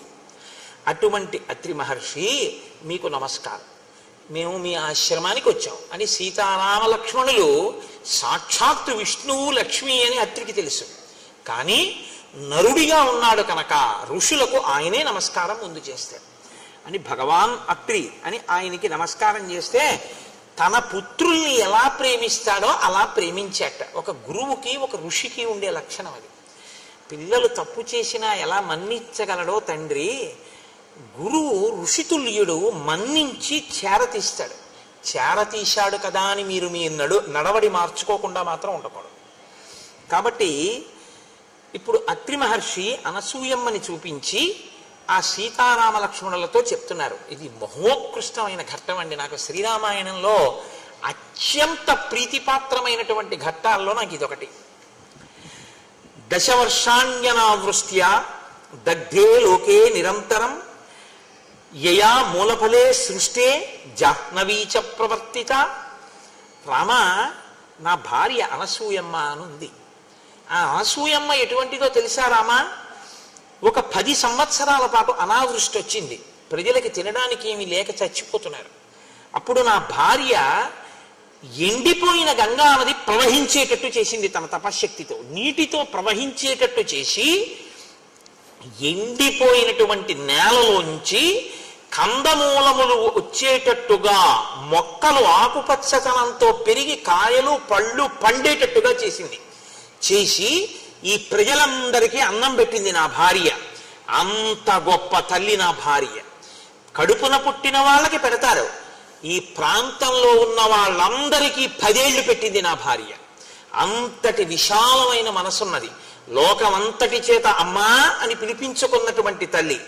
ఉగ్రేణ తపసాయుక్త నియమైశ్చాప్యలంకృత దశవర్ష సహస్రాణి యయా తప్తం మహత్తపః. దశవర్ష సహస్రాణి, ఆమె 10,000 సంవత్సరముల పాటు చాలా కఠినమైన నియమములతో తపస్సు చేసింది. ఒక స్త్రీ నా యొక్క అనుమతితో. మీరు బాగా జ్ఞాపకం పెట్టుకోండి, ఆడది నోము చేస్తుంది, ఆడది వ్రతం చేస్తుంది. కానీ ఆడది చేసే నోముకి, ఆడది చేసే వ్రతానికి సిద్ధిని దేవతలు ఎప్పుడు ఇస్తారో తెలుసా అండి? ముందు భర్త పాదాలకి నమస్కారం చేసి అనుమతి తీసుకుంటేనే. ఎందుకనంటే యోమే భర్త సమే గురువు. అది వదిలేసి ఆయనకి ఏం తెలియదండి, ఆయన వెర్రాడండి, ఆయన పిచ్చాడండి, ఆయన ఏం చేసుకోరండి, నేనే చేస్తుంటానండి, మా ఇంట్లో అన్న వాళ్ళ పూజలు ఈశ్వరుడు ఆదరించడు. నేను ఉన్న మాట మాట్లాడుతున్నానంతే. నేను వేదాన్ని నమ్ముకున్నాను, నేను శాస్త్రాన్ని నమ్ముకున్నాను, నేను రామాయణాన్ని నమ్ముకున్నాను. నేను ఏది నమ్ముకున్నానో నేను అదే మాట్లాడతాను. నాకు ఇంకోలా మాట్లాడడం నా చేత కాదు. కాబట్టి అత్రి అంటున్నారు, అనసూయా వ్రతై స్నాత ప్రత్యూహాశ్చ నివర్తితా దేవకార్య నిమిత్తంచ యయా సంతరమాణయ దశరాత్రం కృతా రాత్రి సేయం మాతేవతే నఘ తామిమాం సర్వభూతానాం నమస్కార్యాం యశస్వినీం అభిగచ్చతు వైదేహి వృద్ధామ క్రోధనాం సదా అనసూయేతి యా లోకే కర్మభిఖ్యాతిమాగత. ఆయన అంటున్నారు, ఈ అనసూయ ఎంత గొప్పదో తెలుసా రామ? ఈమె దేవతల కొరకు 10 రాత్రుల్ని ఒక రాత్రిగా మార్చింది. సుమతి అని ఆవిడ కూడా చాలా పతివ్రతే. కానీ నేను మీతో మొన్న మనవి చేశాను, 2 రకాలుగా అనుష్ఠానం ఉంటుంది. భర్త ఏం చెప్తే చేసేవాళ్ళు కొందరు, భర్తతో పాటు శాస్త్రం బాగా తెలిసి ధర్మాధర్మములు ఆయనతో మాట్లాడుతూ కలిసి ఆయన్ని దిద్దుతూ తనని దిద్దుకుంటూ అనుగమించేవారు కొందరు. సీతారాములు 2వ కోవలోకి వస్తారు, సుమతి 1టి కోవలోకి వస్తుంది. ఆవిడ భర్త ఏం చెప్తే అది. భర్త ఒకరోజు ఒక దారుణమైన కోరిక కోరాడు. అది పెద్ద నేను విశేషంగా దాని గురించి ప్రస్తావన చేయక్కర్లేదు, మీ అందరికీ తెలుసు. ఆవిడ బుట్టలో పెట్టుకుని రాత్రి వేళ తీసుకెడుతోంది ఆయన కోరుకున్నటువంటి వేశ్యామందిరానికి. అక్కడ మాండవ్య మహాముని అని ఒక మాండవ్య మునికి ఆయన పూర్వక జన్మలో చేసుకున్నటువంటి పాపం అనుభవానికి వచ్చి ఆయన్ని కొరత వేశారు. కొరత వేసి అంటే శూలారోహణం చేయిస్తాడు. ఆయన శూలంలోకి దిగుతుండడంలో విశేషమైన బాధతో ఉన్నాడు. చీకట్లో ఈవిడ బుట్టలో తీసుకెళ్తూ ఉండడంలో ఈ బుట్టలో కూర్చున్నటువంటి కౌశికుడు అంటారు ఆయన యొక్క చెయ్యి, ఆయన యొక్క శరీరం ఆ మహర్షి యొక్క భుజానికి తగిలింది. చాలా బాధలో శూలం దిగుతోంది ఆయన శరీరంలోకి. అది ఒక శిక్ష వేసేవారు పూర్వం. శూలం మీద కూర్చోబెట్టి వదిలేస్తారు, అది అలా దిగుతూ ఉంటుంది, తల వరకు లోపల నుంచి దిగుతూ వస్తూ ఉంటుంది. ఎంత బాధ! అప్పుడు భుజానికి తగిలితే శరీరం కదిలితే ఇంకెంత బాధ! ఆయనకి కోపం వచ్చింది. నేను అసలే కొరత శిక్షతో బాధపడుతుంటే నన్ను ఇంకొంత బాధ పెట్టావు కాబట్టి నువ్వు సూర్యోదయానికి మరణిస్తా ఉన్నాడు. వెంటనే సుమతంది, సూర్యోదయం అయితే నా భర్త పోతాడు కాబట్టి సూర్యుడు ఉదయించకుండుగాక. ఇప్పుడు ఒకరు తపస్సు చేత శపించాడు, ఇంకొకరు పాతివృత్యం చేత సూర్యోదయాన్ని ఆపేశాడు. ఇప్పుడు సూర్యోదయం అయిపోయింది. ఇప్పుడు ఆవిడికి ఎవరెళ్ళి చెప్పినా ఆవిడ ఏమనేదంటే, తెల్లవారితే నాకు వైధవ్యం వస్తుంది కాబట్టి నేను తెల్లవారనివ్వను. తెల్లవారడం అన్నది ఆగిపోతే, సూర్యాస్తమయాలు ఆగిపోతే లోకంలో ఒక విచిత్రమైన స్థితి వస్తుంది. ఇది మీరు గమనించాలి. రాత్రి పగలు ఉన్నాయి కాబట్టి మనకి సంతోషంగా గడిచిపోతుందండి. ఎప్పుడూ పగలే ఉందనుకోండి అసలు బతకలేము, ఎప్పుడూ రాత్రే ఉందనుకోండి అసలు బతకలేము. పగలు 12 గంటలు రాత్రి 12 గంటలు ఉంటోంది కాబట్టి మనం సంతోషంగా జీవితాన్ని గడపగలుగుతున్నాం. ఇప్పుడు సూర్యాస్తమయాలు ఆగిపోతే దేవతలందరూ ఇప్పుడు ఎవరిని ప్రార్థించాలి అంటే వెళ్ళి ఆ మహాతల్లి అనసూయమ్మని ప్రార్థన చేయండి అన్న.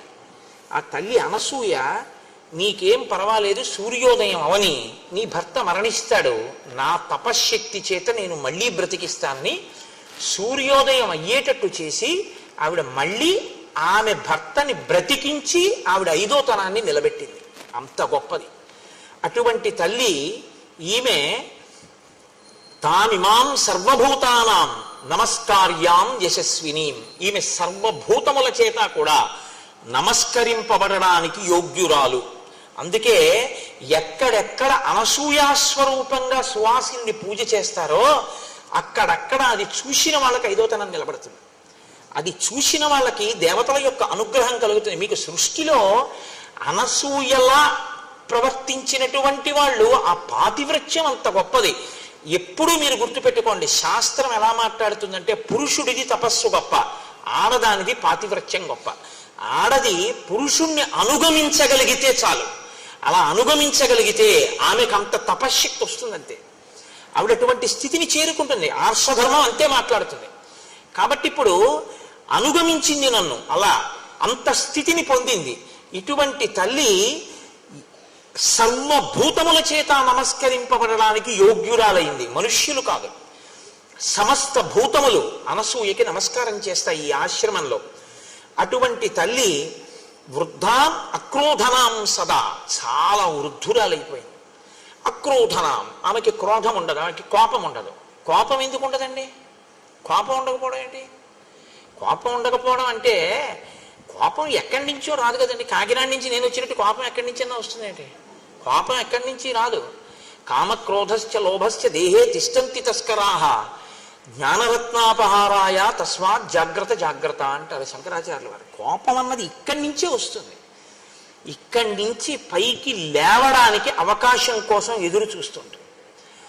అవకాశం చిక్కిందనుకోండి పైకి వస్తుంది అంతే. ఒక్కసారి వచ్చేటప్పటికి మీ రూపం మారిపోతుంది. మీ స్థితిని మీరు అప్పటి వరకు ఎలా ఉంటారో దాన్ని చంపేసి మీలోంచి ఒక కొత్త వ్యక్తిని పుట్టించగలదు క్రోధం. ఇది పుట్టదు అంటే రెండు కారణములకు పుట్టదు. ఒకటేమిటో తెలుసా అండి? మీకన్నా అధికుల్ని చూసి మీరు నమస్కరించినటువంటి లక్షణానికి. క్రోధం ఎందుకు ఇంకా? ఆయన మనకన్నా అధికుడు కాబట్టి ఆయన చెప్పిన మాట మనం విందాం. కోపం ఎందుకు ఇంకా? మనకన్నా తక్కువ వాడు, ఆయన వృద్ధిలోకి రావాలని కోరుకున్నాం కాబట్టి తెలియదు కదా పాపం, దోషం చేస్తుంటాడు. ఇంకా క్రోధం ఏమిటండి?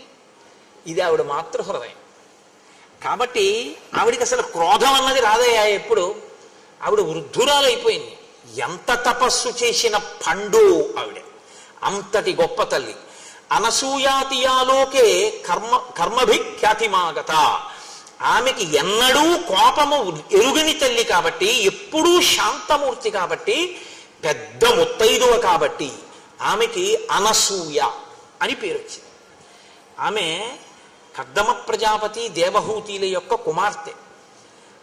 ఆమెని ఒకానొకప్పుడు త్రిమూర్తులు వెళ్ళిపోతున్నారు అత్రి మహర్షి ఆశ్రమం నుంచి తమ దివ్య విమానాల్లో. వెళ్ళిపోతుంటే విమానాలు ఆగిపోయాయి. ఆగిపోతే వాళ్ళు ఎందుకు వెళ్ళటం లేదు విమానం అని అడిగారు. కింద అత్రి మహర్షి ఆశ్రమం ఉంది, అనసూయం ఉంది. వారు ఉన్న చోట పైన మీరైనా సరే, మీరు త్రిమూర్తులైనా సరే మీ విమానాలు ఎగరవన్నారు. అంటే త్రిమూర్తులకి ఆవిడ యొక్క కీర్తిని మరింత ప్రకాశింప చెయ్యాలనిపించింది. మీరు ఎప్పుడు గుర్తుపెట్టుకోండి. అంతేగాని అద్దం బద్దం లేకుండా ఉత్తినే ఆవిడని పరిశీలన చేయడం కోసం రావడం అలాంటి పిచ్చ పనులు చేయరు త్రిమూర్తులు. మీరు జాగ్రత్తగా గమనించాలి శాస్త్రాన్ని. ఇంత గొప్ప తల్లి అంటే ఈవిడ ఖ్యాతి లోకానికి తెలియాలి. ఆవిడ ఖ్యాతి ఆవిడ లోకానికి చెప్పుకునే ప్రయత్నం చేయదు. ఆవిడకి అలాంటి పనులే ఉండవు. ఆవిడ తపస్సు ఆవిడంతే. కానీ ఆవిడ గొప్పతనం లోకానికి తెలియాలి. లోకానికి చెప్పడం ఎందుకు? ఆవిడికి కీర్తి తెస్తే వీళ్ళకి ఏమిటి వస్తుంది? ఆదర్శంగా తీసుకుని మిగిలిన వాళ్ళు బతుకుతారు. అందుకు చెప్పాలి దేవతలు. కాబట్టి ఇప్పుడు త్రిమూర్తులు బ్రాహ్మణ రూపాల్లో భోజనానికి వెళ్ళారు. అత్రికి ధర్మం ఉంది, అతిథి దేవోభవ. అందుకని ఆయన వాళ్ళని నిమంత్రణం చేశాడు, వచ్చి కూర్చుని భోజనం చేయొచ్చు. వాళ్ళు అన్నారు తీరా భోజనానికి కూర్చున్నాక, మేము ఒక వ్రతంలో ఉన్నాం. ఆ వ్రతంలో మాకు నియమం ఏమిటంటే, యజమాని భార్య మాకు వడ్డన చేసేటప్పుడు యజమాని వడ్డన చేస్తాడు, పరిశేచనాన్ని యజమాని వేస్తాడు. అది పెద్దలు వస్తే భోజనం పెట్టేటటువంటి తీరు. అందుకే పెద్దలు వస్తే భోజనం పెడుతున్నావు అందరూ. అదేం గుర్రం కాదు, గాడిది కాదు అన్నం పెట్టడానికి. నువ్వు దేవతార్చనకి పిలుస్తారు. ఆయన యజ్ఞం చేయడంతో సమానం అది. అంటే పరిశేచనానికి వేస్తారు జలాన్ని చేతిలో 5 మాటలు మీరు వేస్తారు. ఆయన స్వాహాకారంతో తీసుకుంటాడు 5 మాటలు. కాబట్టి ఇది శాస్త్ర మర్యాద కనుక ముగ్గురిని పిలిచి భార్యని వడ్డించమన్నాడు. భార్య వడ్డించకుండా ఇంట్లో పనిపిల్ల వడ్డించకూడదు. అది నీ పొగరుకి లక్షణం. నీ భార్య ఉన్నదందుకు పెద్దలు వస్తే వడ్డించడానికి. అంతేకాని తను ఎక్కడో కూర్చుని ఇంట్లో పనిపిల్ల వడ్డించడం మర్యాదకి భంగపాటది. ఎక్కడ ఎందుకున్నారో, ఎవరు ఏ ఆశ్రమంలో ఎందుకున్నారో అది తెలుసుకుని ప్రవర్తించాలి. అందుకే స్నాతకం చేసి గురువుగారు చెప్తాడు, ఎందుకున్నావో తెలుసా ఇప్పుడు గృహస్థాశ్రమంలో పెడుతున్నది, నేర్చుకో, అతిథి దేవో భవ అని చెప్తాడు. కనుక ఇప్పుడు అనసూయమ్మ వడ్డించాలి. వాళ్ళు అన్నారు మా వ్రతం ఏమిటంటే, ఇవాళ మేము భోజనం చేసేటప్పుడు ఆ యజమాని భార్య మాకు నగ్నయ్యి వడ్డించాలి. అంటే ఒంటి మీద వస్త్రం లేకుండా వడ్డించాలి. ఇప్పుడు ఇది ఆమెకి చెందిన విషయం. ఆవిడ అలా వడ్డిస్తుందా వడ్డించదా? అత్రి ఏమనలేదు. అదేం మీ అసాధ్యం కూడా, అదేమి వ్రతం రా మీకు అని ఆయన అనలేదు. ఇది ఎక్కడుంది ఈ వ్రతం అనలేదు. ఆయన వెళ్ళి భార్యని అడిగాడు. వాళ్ళకి అది నియమం అంటారు. ఎందుకంటే అతిథి కూర్చున్న తర్వాత నువ్వు ఏ కారణం చెప్పి లేపేయకూడదు. ఇది మర్యాద అండి మనకి శాస్త్రంలో. అంత ఉదారంగా మాట్లాడే మన శాస్త్రాలు. అమృతాన్ని ఇచ్చేసాడంతే, తెలిసి కూడా రాక్షసులని. పంక్తిలో కూర్చుంటే లేపకూడదు. కాబట్టి ఏమి నేర్చుకుంటున్నాం మనం? మనకి నేర్పే పురాణాలు. కాబట్టి ఇప్పుడు వెళ్ళి వాళ్ళకి నగ్నగా వడ్డించాలట. మరి వడ్డిస్తావా అన్నాడు. ఆవిడంది అది పెద్ద విషయమా, అలాగే వడ్డిద్దాం అని. ఆవిడ ముందు బట్ట కట్టుకుని వచ్చింది. వచ్చి మంత్రాక్షతలు తీసుకొచ్చింది. మంత్రాక్షతలు అంటే నడుము విరగనటువంటి బియ్యానికి అక్షత అని పేరు. అది తన చేతిలో పట్టుకుని మంత్రాన్ని ఉపాసన చేసి తన తపశ్శక్తిని ప్రవేశపెడితే అవతల వారు దానికి లొంగవలసిందే. తను కోరుకున్నట్టు ఆవిడ చేయగలదు. ఆవిడ మంత్రాక్షతలు చేత పట్టుకుని వచ్చి ముగ్గురి తల మీద వేసింది. వేసి పసిబిడ్డల గుదురుగాక అంది. ముగ్గురు ఆ వేసినటువంటి ఆసనాల మీద పసిపిల్లలై పడుకున్నారు. అమ్మ తన కొడుకు పసిపిల్లవాడు అక్కడే ఆడుకుంటుంటే అమ్మవాడిని ముద్దులు ఆడుతూ స్నానం చేసి వచ్చి ఒళ్ళు తుడుచుకుంటుంది, బట్ట కట్టుకుంటుంది. వాటిలో మనోవికారం ఉంటుందా? పసితనానికి ఉన్న గొప్పతనం అది. పసిపిల్లలు ముగ్గురు అలా కూర్చున్నారు, పడుకుని ఆడుకుంటున్నారు. ఆవిడ వడ్డించేసింది, వెళ్ళి బట్ట కట్టుకుంది, వచ్చింది, ముగ్గురి మీద మంత్రాక్షతలు వేసింది, తినండి. ముగ్గురు త్రిమూర్తులు ఏ రూపాల్లో వచ్చారో ఆ రూపాల్లో తిన్నారు. తినేసిన తర్వాత ఆవిడంది, పిల్లల విషయంలోగా తల్లి ఎలా ప్రవర్తిస్తుంది, అన్యుల విషయంలో కాంత అలా ప్రవర్తించదుగా, నగ్గనగా వచ్చి ఎవరి ముందు నిలబడదు. నేను దాని గురించి పెద్ద వ్యాఖ్యానాలు ఏం చెయ్యక్కర్లేదు. పసిపిల్లలైతే అమ్మ హృదయం వేరు, ఆ పసిపిల్లాడి మనస్సు వేరు. పసిపిల్లాడు అక్కడ ఆడుకుంటుంటే అమ్మ స్నానాల గది తలుపు తెరిచి వాడు ఏ ప్రమాదం తెచ్చుకుంటాడో అని స్నానం చేసేస్తుంది. అమ్మ అలా ఉండబట్టి కదండి బతికి బట్ట కట్టాం. అమ్మ ఆ ప్రేమ చూపించకపోతే మన బతుకులు ఎక్కడ ఉన్నాయి? కాబట్టి అమ్మతనం బిడ్డతనాన్ని చూస్తుంది. కాబట్టి ఇప్పుడు మీరు తిన్న తర్వాత కూడా నాకు అలాగే కనపడిందండి ఆవిడ. ఇప్పుడు వాళ్ళెవరు కనపడకుండా ఉండడానికి ఇంకా వాళ్ళ ప్రమేయం లేదు. ఆవిడ తపశ్శక్తి అంత గొప్పది. అన్నం తినేయడం అయిపోయిన తర్వాత ఆవిడ మళ్ళీ అక్షతలు తెచ్చి వేసేసింది. ముగ్గురు పసిపిల్లలు అయిపోయారు. 3 ఉయ్యాళ్ళు కట్టి పడుకోబెట్టి ఊపింది. మీకు అలా వడ్డించాను కాబట్టి నేను తల్లిని, మీరు బిడ్డలు పడుకోండి ముగ్గురు అని. ముగ్గురు పడుకున్నారు అంతే. ఆవిడ ఉయ్యలు ఊపుతాను. ఇప్పుడు పరిగెవరు తీశారు? కీర్తి ప్రకాశింపజేయడం మాట దేవుడు. ముగ్గురు ఉయ్యాల్లో పడుకున్నారని ముగ్గురు వచ్చారు. లక్ష్మి, సరస్వతి, పార్వతి ముగ్గురు వచ్చారు. ఎలా? పూజ కోసం కాదు, భర్తలు నిమ్మని పరిగెత్తుకుంటూ వచ్చారు. అమ్మా అమ్మా పసిబిడ్డల్ని చేసేసావు కదమ్మా, మాకు మా భర్తల్ని ఇచ్చేవా అమ్మా అని అడిగారు. అదెంత పని? మళ్ళీ మంత్రాక్షతలు వేసింది. ముగ్గురు బిడ్డలయ్యారు. ముగ్గురు కోడళ్ళకి ఇచ్చేసింది. ఇప్పుడు ముగ్గురు కొడుకులయ్యారు. లలితాపరాభట్టారిక స్వరూపం శాస్త్రంలో ఏదో ఆ లలితాపరాభట్టారిక స్వరూప స్థాయికి చేరింది అనసూయమ్మ. ఇది ఆవిడ గొప్పతనం. అటువంటి అనసూయ స్వరూపం గురించి చెప్పి ఆ స్వరూపాన్ని ఇక్కడ తీసుకొచ్చి ఒక సువాసిని యందు ఆవాహన చేసి పూజ చేయకపోతే దోషమైపోతుందండి. శాస్త్రాలు మీకు చూసే అవకాశం ఇచ్చేయి. ఒక సువాసిని కూర్చోబెట్టి మీరు శ్రీ సూక్తంతో ఆవాహన చేసి పూజ చేస్తే మీకు అనసూయమ్మకి జరుగుతున్న పూజ మీరు చూసేసినట్టే. దాని చేత మీరు ధన్యులైపోతారు. చూపుల శ్రీపతి రూపము నాపోవక త్రావి త్రావి హర్షోద్ధతయ్యి వాపుచ్చి మందమధురాలాపంబుల పొగడనదితి లక్ష్మీనాథున్ అంటారు పోతన గారు. చూపులతో తాగి తాగి ఆనందం అనుభవించాలి ఒక్కొక్కసారి. అందుకు కదా ఇప్పుడు ఈ ఘట్టం తర్వాత సువాసిని పూజ జరుగుతోంది అనసూయా స్వరూపంగాను. ఇదే ఆవిడ గొప్పతనం. కాబట్టి రామ, నువ్వు ఇప్పుడు ఆ అనసూయ దగ్గరికి నువ్వు సీతమ్మని పంపించు. సీతమ్మ లోపలికి వెళ్ళి అనసూయమ్మతో మాట్లాడుతుంది అని అనసూయని పిలిచారు అత్రి మహర్షి. రామలక్ష్మణులు సీతమ్మ నమస్కారం చేశారు. ఆయన అన్నారు, అనసూయ సీతమ్మని లోపలికి తీసుకెళ్ళు అన్నారు. వాళ్ళిద్దరికీ తెలుసు ఏమివ్వాలో ఎందుకు ఇవ్వాలో, రామాయణాన్ని ఎలా తిప్పాలో ఋషులకి తెలుసు. కాబట్టి ఇప్పుడు అనసూయమ్మ సీతమ్మని తీసుకుని లోపలికి వెళుతోంది. వెడుతున్న అనసూయమ్మ ఎలా ఉందో మనకి నిజంగా వాల్మీకి, అందుకు కదండి ఋషిరుణం వచ్చింది. అనసూయమ్మ ఎలా ఉండేదండి అన్నారు అనుకోండి, ఆవిడ వృద్ధురాలు అని మహర్షి చెప్పారు. ఎలా ఉందో మనం చూడ్డానికి వీలుగా లైవ్ టెలికాస్ట్ అంటారే, శాబ్దికమైన ప్రత్యక్ష ప్రసారం చేస్తారు మహర్షి. ఆయన అంటారు, శిథిలాం ఫలితాం వృద్ధాం జరా పాండురమూర్ధజాం సతతం వేపమానాంగీం ప్రవాతే కదలీయథ. ఆవిడ శిథిలాం, శరీరం అంతా శిథిలమైపోయింది. ఫలితాం, ఆ తల్లి ఒళ్ళంతా ముడతలు పడిపోయింది. వృద్ధాం, వృద్ధురాలైపోయింది. జరాపాండురమూర్ధజాం, వృద్ధాప్యం చేత ఆవిడ తలంతా నెరిసిపోయి ముగ్గుముట్టు అయిపోయింది, పెద్దదైపోయింది, పెద్ద ముత్తైదువ. సతతం వేపమానాంగీం, ఆవిడ ఇలా వణికిపోతోంది చేతులవిని. ప్రమాతే కదలీయథ, గాలి వేస్తే అరిటి చెట్టు ఎలా కదిలిపోతుందో అలా కదిలిపోతోంది. అటువంటి తల్లి బయటికి వచ్చి సీతమ్మ చెయ్యి పట్టుకుని లోపలికి తీసుకెళ్ళింది. లోపలికి వెళ్ళిన సీతమ్మ అనసూయమ్మ ఏం మాట్లాడుకున్నారో మనకి వెంటనే కెమెరా అటు తిప్పుతారు మహర్షి. అది రామాయణానికి గొప్పతనం. నేను అదే ఏకాంతంగా చదవండి రామాయణాన్ని, రామాయణాన్ని మామూలుగా చదవకండి అని నేను అంటాను. మీరు దాన్ని అలా చూస్తుంటే మీకు ఇక్కడ రామాయణం కదిలేటట్టుగా ఆయన రచన చేశారు. ఇప్పుడు మీ సంతోషం ఎవరి మీద ఉంటుంది? ఇంత చెప్పాక సీతమ్మ అనసూయమ్మ ఏం మాట్లాడుకుంటున్నారో లోపలని ఉంటుంది. బయట అత్రి రామలక్ష్మణులు ఏం మాట్లాడుకుంటున్నారో అని మీకు ఉండదు. వెంటనే కెమెరా అటు తిప్పుతారు మహర్షి. కెమెరా అటు తిప్పుతారంటే నా ఉద్దేశం ఆయన యొక్క ఘంటం అటు తిరుగుతుంది. మీరు ఆ శ్లోకంలో ఆ శబ్దంలో దర్శనం చేయొచ్చు.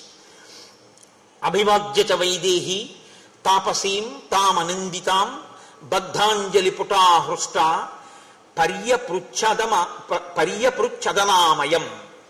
లోపలికి వెళ్ళినటువంటి సీతమ్మ అంజలి ఘటించింది. ఇలా అంజలి ఘటించి రెండు చేతులతో శిరస్సు ఉంచి నమస్కరించి ఆ తల్లిని తాపసీం అనిందితాం, అనిందత అంటే స్వచ్ఛమైన చరిత్ర కలిగిన అనసూయకి నమస్కారం చేసి, వెంటనే అనసూయమ్మంది, ఇంకా ఏమి పెద్ద హడావిడేం లేదండి, వెంటనే ఒక మాట అంది.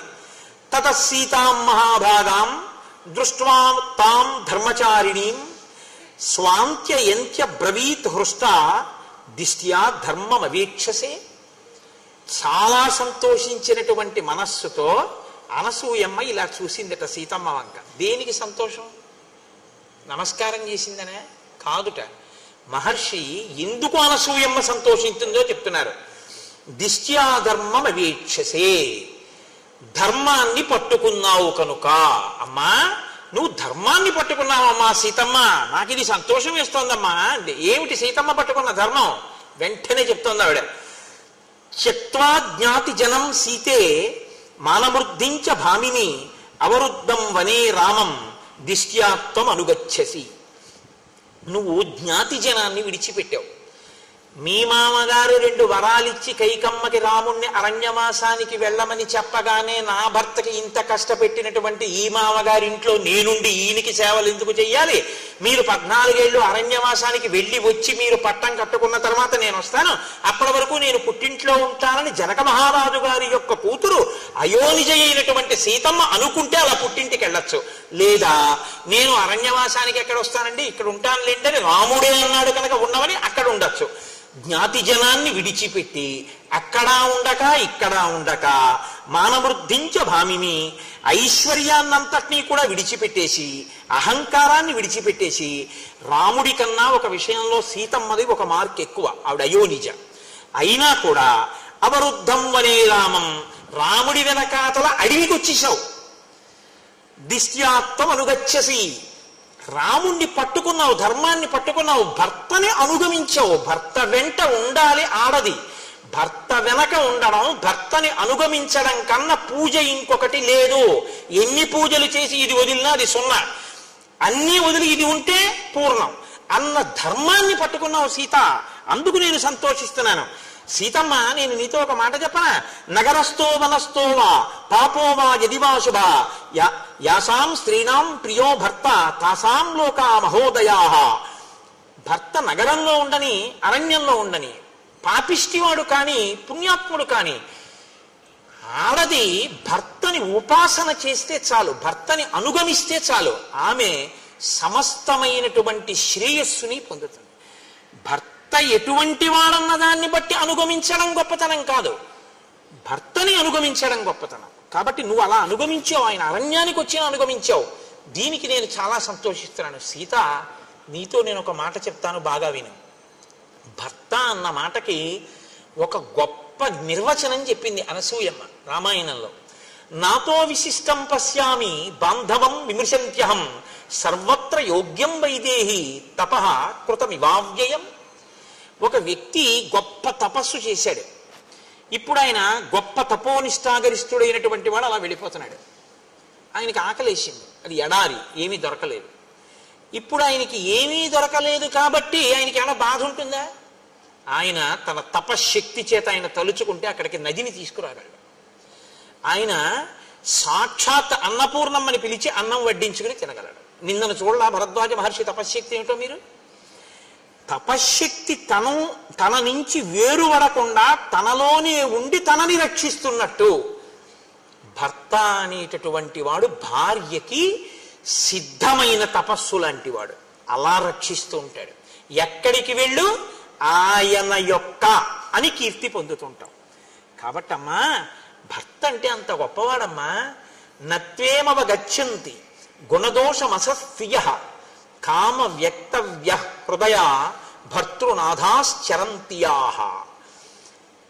కొంతమంది ఈ లోకంలో కామమునకు లొంగినటువంటి వారై భర్త మీద తాము అధికారమును చలాయించాలని, భర్తని తమ చెప్పు చేతల్లో పెట్టుకోవాలని, ఎప్పుడూ భర్త గురించినటువంటి విషయాలు తెలుసుకోవాలనేటటువంటి కుతూహలంతో ప్రవర్తిస్తూ తము యుక్తాయుక్త విచక్షణ మరిచిపోయి తామే ఏదో భర్తని చెప్పు చేతల్లో పెట్టుకుని నడిపించగలిగినటువంటి ప్రజ్ఞ ఉన్నవారమని ప్రవర్తిస్తూ ఉంటారు. అది చాలా నింద్యమైనటువంటి పని. అలా ఉండకూడదమ్మా అని అనసూయమ్మ అంటూ, నువ్వు ఎప్పుడూ ఎలా ఉండాలని నేను ఆశీర్వచనం చేస్తున్నానో తెలుసా? తదేవమేనం త్వమనువ్రతా సతి పతివ్రతానాం సమయానువర్తిని భవస్వభర్తు సహధర్మచారిణి యశశ్చ ధర్మంచ తతస్సమాప్స్యసి. నీకు ఎన్నడూ కూడా రామునే అనుగమించేటటువంటి లక్షణము ప్రకాశించి ఉండుగాక. ఎన్నడూ నీవు పతివ్రతవై ఉందువు కాక.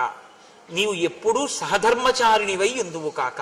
దాని వలన నీకు లోకంలో విశేషమైనటువంటి ధర్మావలంబకురాలవన్న కీర్తి ప్రకాశించుగాక. లోకంలో దాంపత్యము అంటే ఇంక ఎవ్వరినీ చెప్పరు. వరుణ్ణి నారాయణుడిగా తీసుకొచ్చిన దాంపత్యం అంటే మాత్రం ఎలా బతకండి అని చెప్తారంటే సీతారాములే, సీతారాముల్లా బతకండి అంటారు.